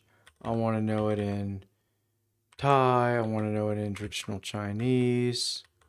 I want to know if it's even and odd. I want to know, this scale thing never worked. This choice stuff, we'll just get rid of that. Power of 2. Fine. No, let's say even and power of 2. And then all these timestamps. So that's the point, right? And so then Bob is Abraham Lincoln. And then we can say like Alice dot trait openly loves, who is it? What's the name of the guy?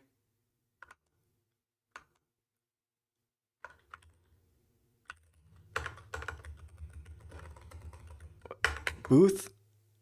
John Wilkes Booth? Yeah, John Wilkes Booth. Right? So go. Go. All right. So John Wilkes Booth talking to Abraham Lincoln. And John Wilkes Booth really wants to know Abraham Lincoln's favorite number. That's the point. That's the point. Whatever happens, we're driving towards clarity on Abraham Lincoln's favorite number.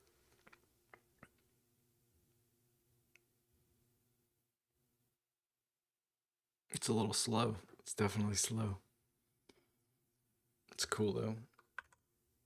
Oh yeah, it'll tell me all those latencies and stuff in a second. Is it running? There it is. That's it. Once you share it, I'll record it and add a few casts. Roman numerals? I didn't do that. Okay. Who are you and what do you want, right?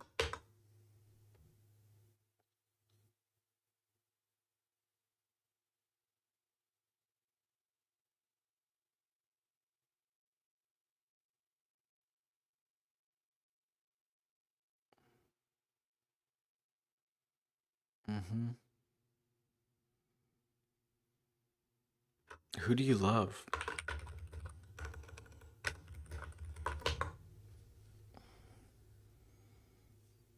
Is it gonna say love John Smooth? It should. The system prompt said you love. I love collecting numbers. Yeah, I feel like it's missing the who am I? Who are you and who am I?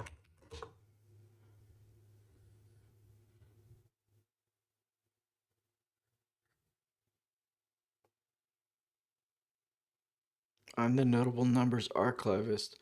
Full disclosure, I openly love John Wilkes Booth. Okay, so whatever. So let's just go 87, right?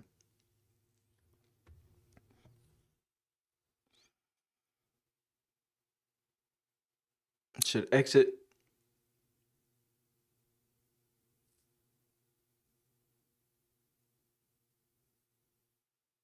Yeah, it's slow. I think I may switch to something else. Mm-hmm.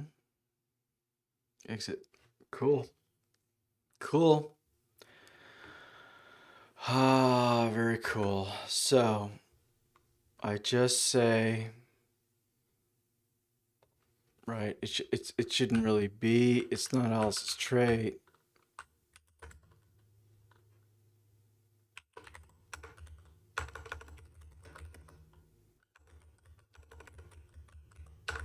Yeah, exactly. It's that Alex is John Wilkes Booth. Right. Or do I want to switch them around? Yeah, how about Alice is Abraham Lincoln and Bob is John Wilkes Booth, right? So Abraham Lincoln wants to know John Wilkes Booth's favorite phone number, or favorite number. 87. Totally awesome.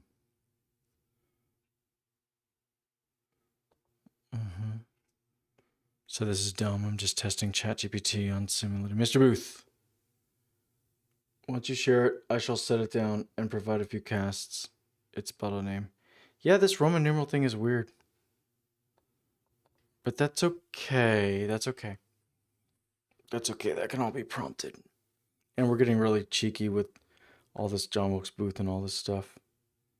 You are the conversational Abraham Lincoln with John Wilkes Booth. Right. So my favorite number is 88. And that's it.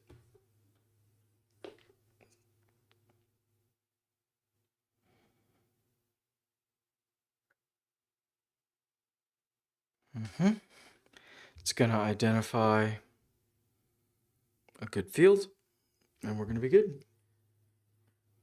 So that's the point. You just decorate your types here. We want French, we want Thai, we want Chinese, we want to know if it's odd, is it a power of 2? Whew, really slow. There it is. So there's my field. So, user replied with 88 when asked for a favorite number between 1 and 100. So, look, it quoted it in double quotes. Yeah. Any other facts? None. It's composite. It's even. Speaking, none. Parity, even. Factors, 1, 2, 4, 8, 44. Cool. 22, it's out of order. Who cares? Here's the string for 88 minutes after midnight. Is it a power of 2? No. Is it odd? No. Chinese, that looks like 88 to me. Is it like 8, 10, 8? Because that's exactly what the Thai is. 8, 10, 8, 88. Contravan wheat. And as an integer. Totally awesome.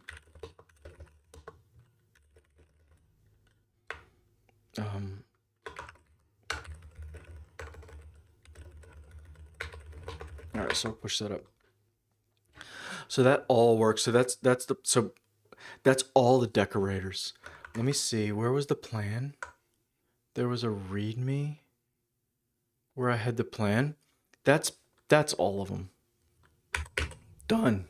Whew. So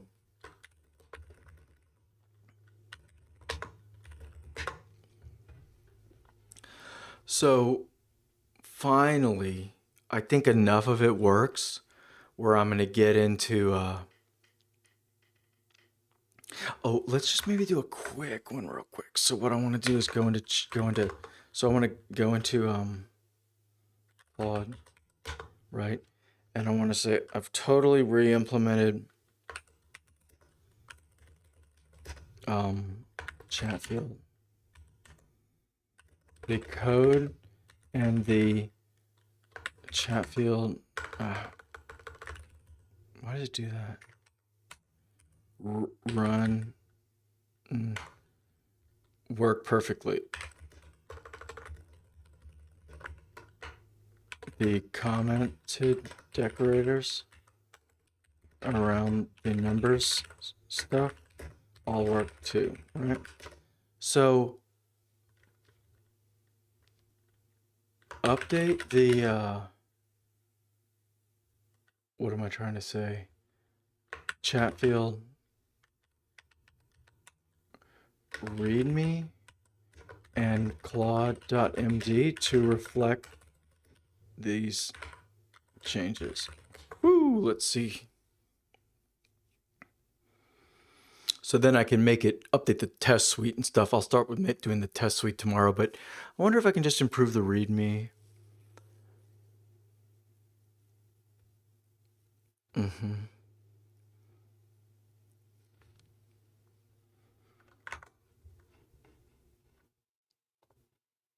Cool. Mm-hmm. Project level Claude? We'll see. Whatever.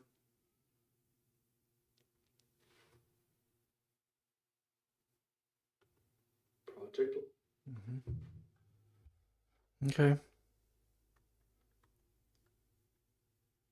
Oh, I'm getting like green screen issue again, but that's okay. I'm about to log out. That's okay. Come on. Okay. So, totally awesome. We're on GPT-5 now. Someone asked me, I think in a chat or something recently, oh, how about GPT-5? So the answer is little laggy, little slow for my stuff, but maybe that's not the, maybe there's more that I can influence or do. I think Chatfield though would be really suitable. I really believe this like small language model stuff, like it's so if it's what you I want it to it needs to understand these kind of you know nuanced you know uh, data schemas really well, which I'm sure they're training them to do that up and down and and kind of like for I don't know for a lot of cases if it understood you know just kind of that's it like just conversational just conversational stuff you could have it oh, pardon me you could have it do a lot you know like anything not requiring like expertise or like art jargon or like really some sort of knowledge that no but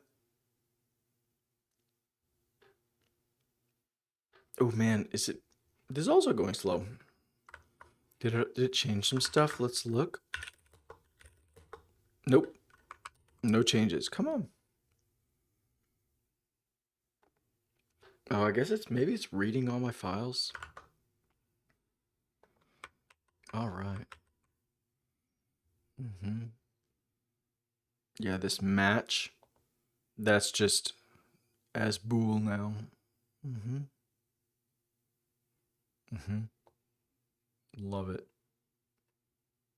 as dict oh feature value and differentiator yeah as dict is not really useful because key vals doesn't really make sense it's like it's already just one field so I don't know but the field could be like I don't know oh my god I kind of just want to maybe I'll just let it run or something I want to log out yeah it's late so escape yeah escape resume let's try to pick that one up huh right yeah I know thank you mm-hmm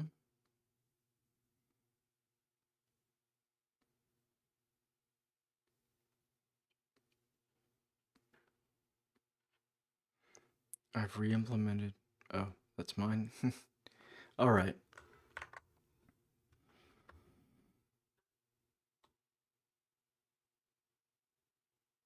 mm-hmm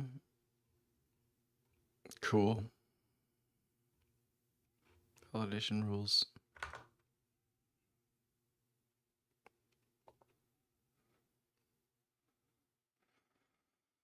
I don't know what it's doing. Maybe it's like reading my new implementation or something, although that shouldn't take, it's not a ton of lines of code. It just took a lot of effort to kind of get it all. I basically had to get it on LangGraph and get it all figured out. It's all this clever syntactic sugar. And then actually LangGraph's not really very well. It's all the tool call stuff. So that's cool. It's all pushed up though, right? Yeah. Oops. Let me see. Why does it say job application?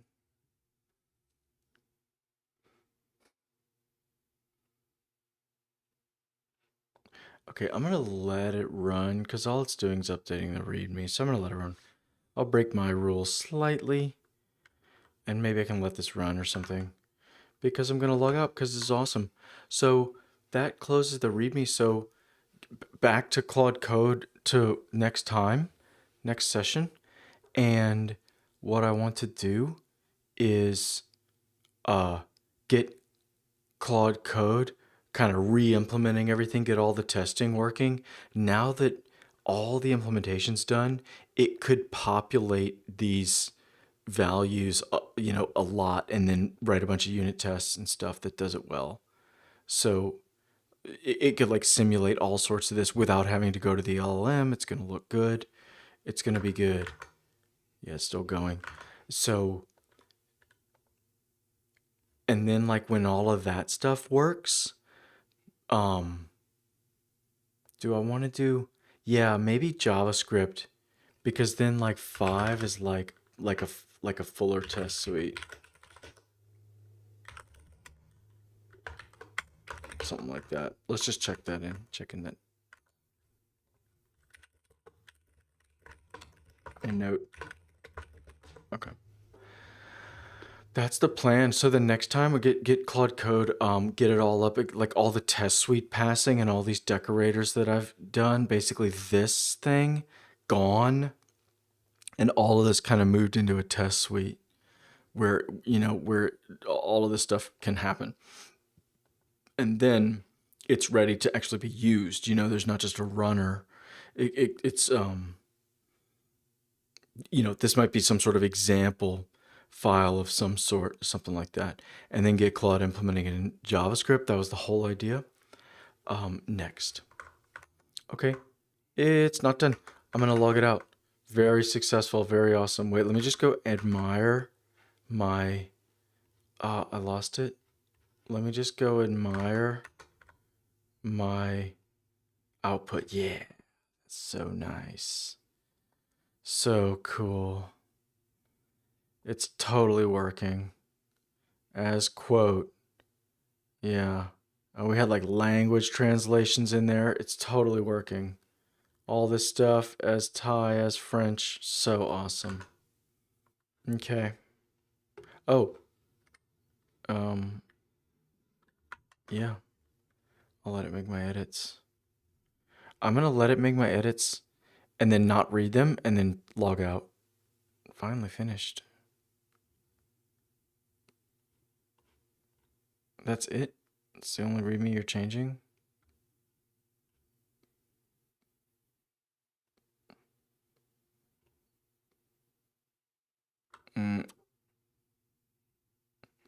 Okay. Okay, fine. Okay. Okay.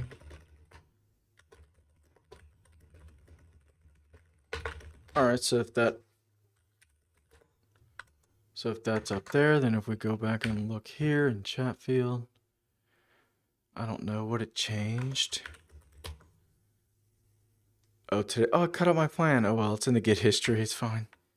So then transform rigid, must reject hint.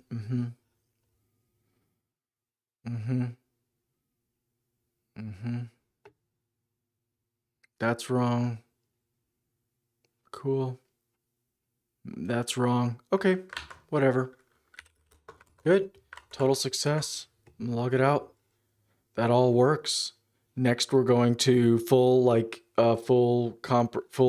test suite reinstated.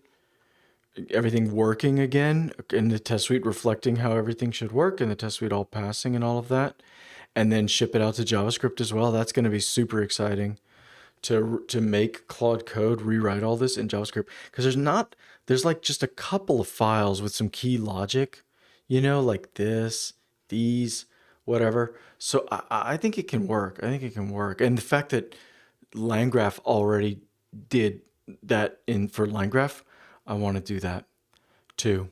There's other stuff too, like my validators. I think I never implemented, but I think that's going to be pretty easy. So that's super exciting. All of this is totally working. I'm going to log out. Totally works.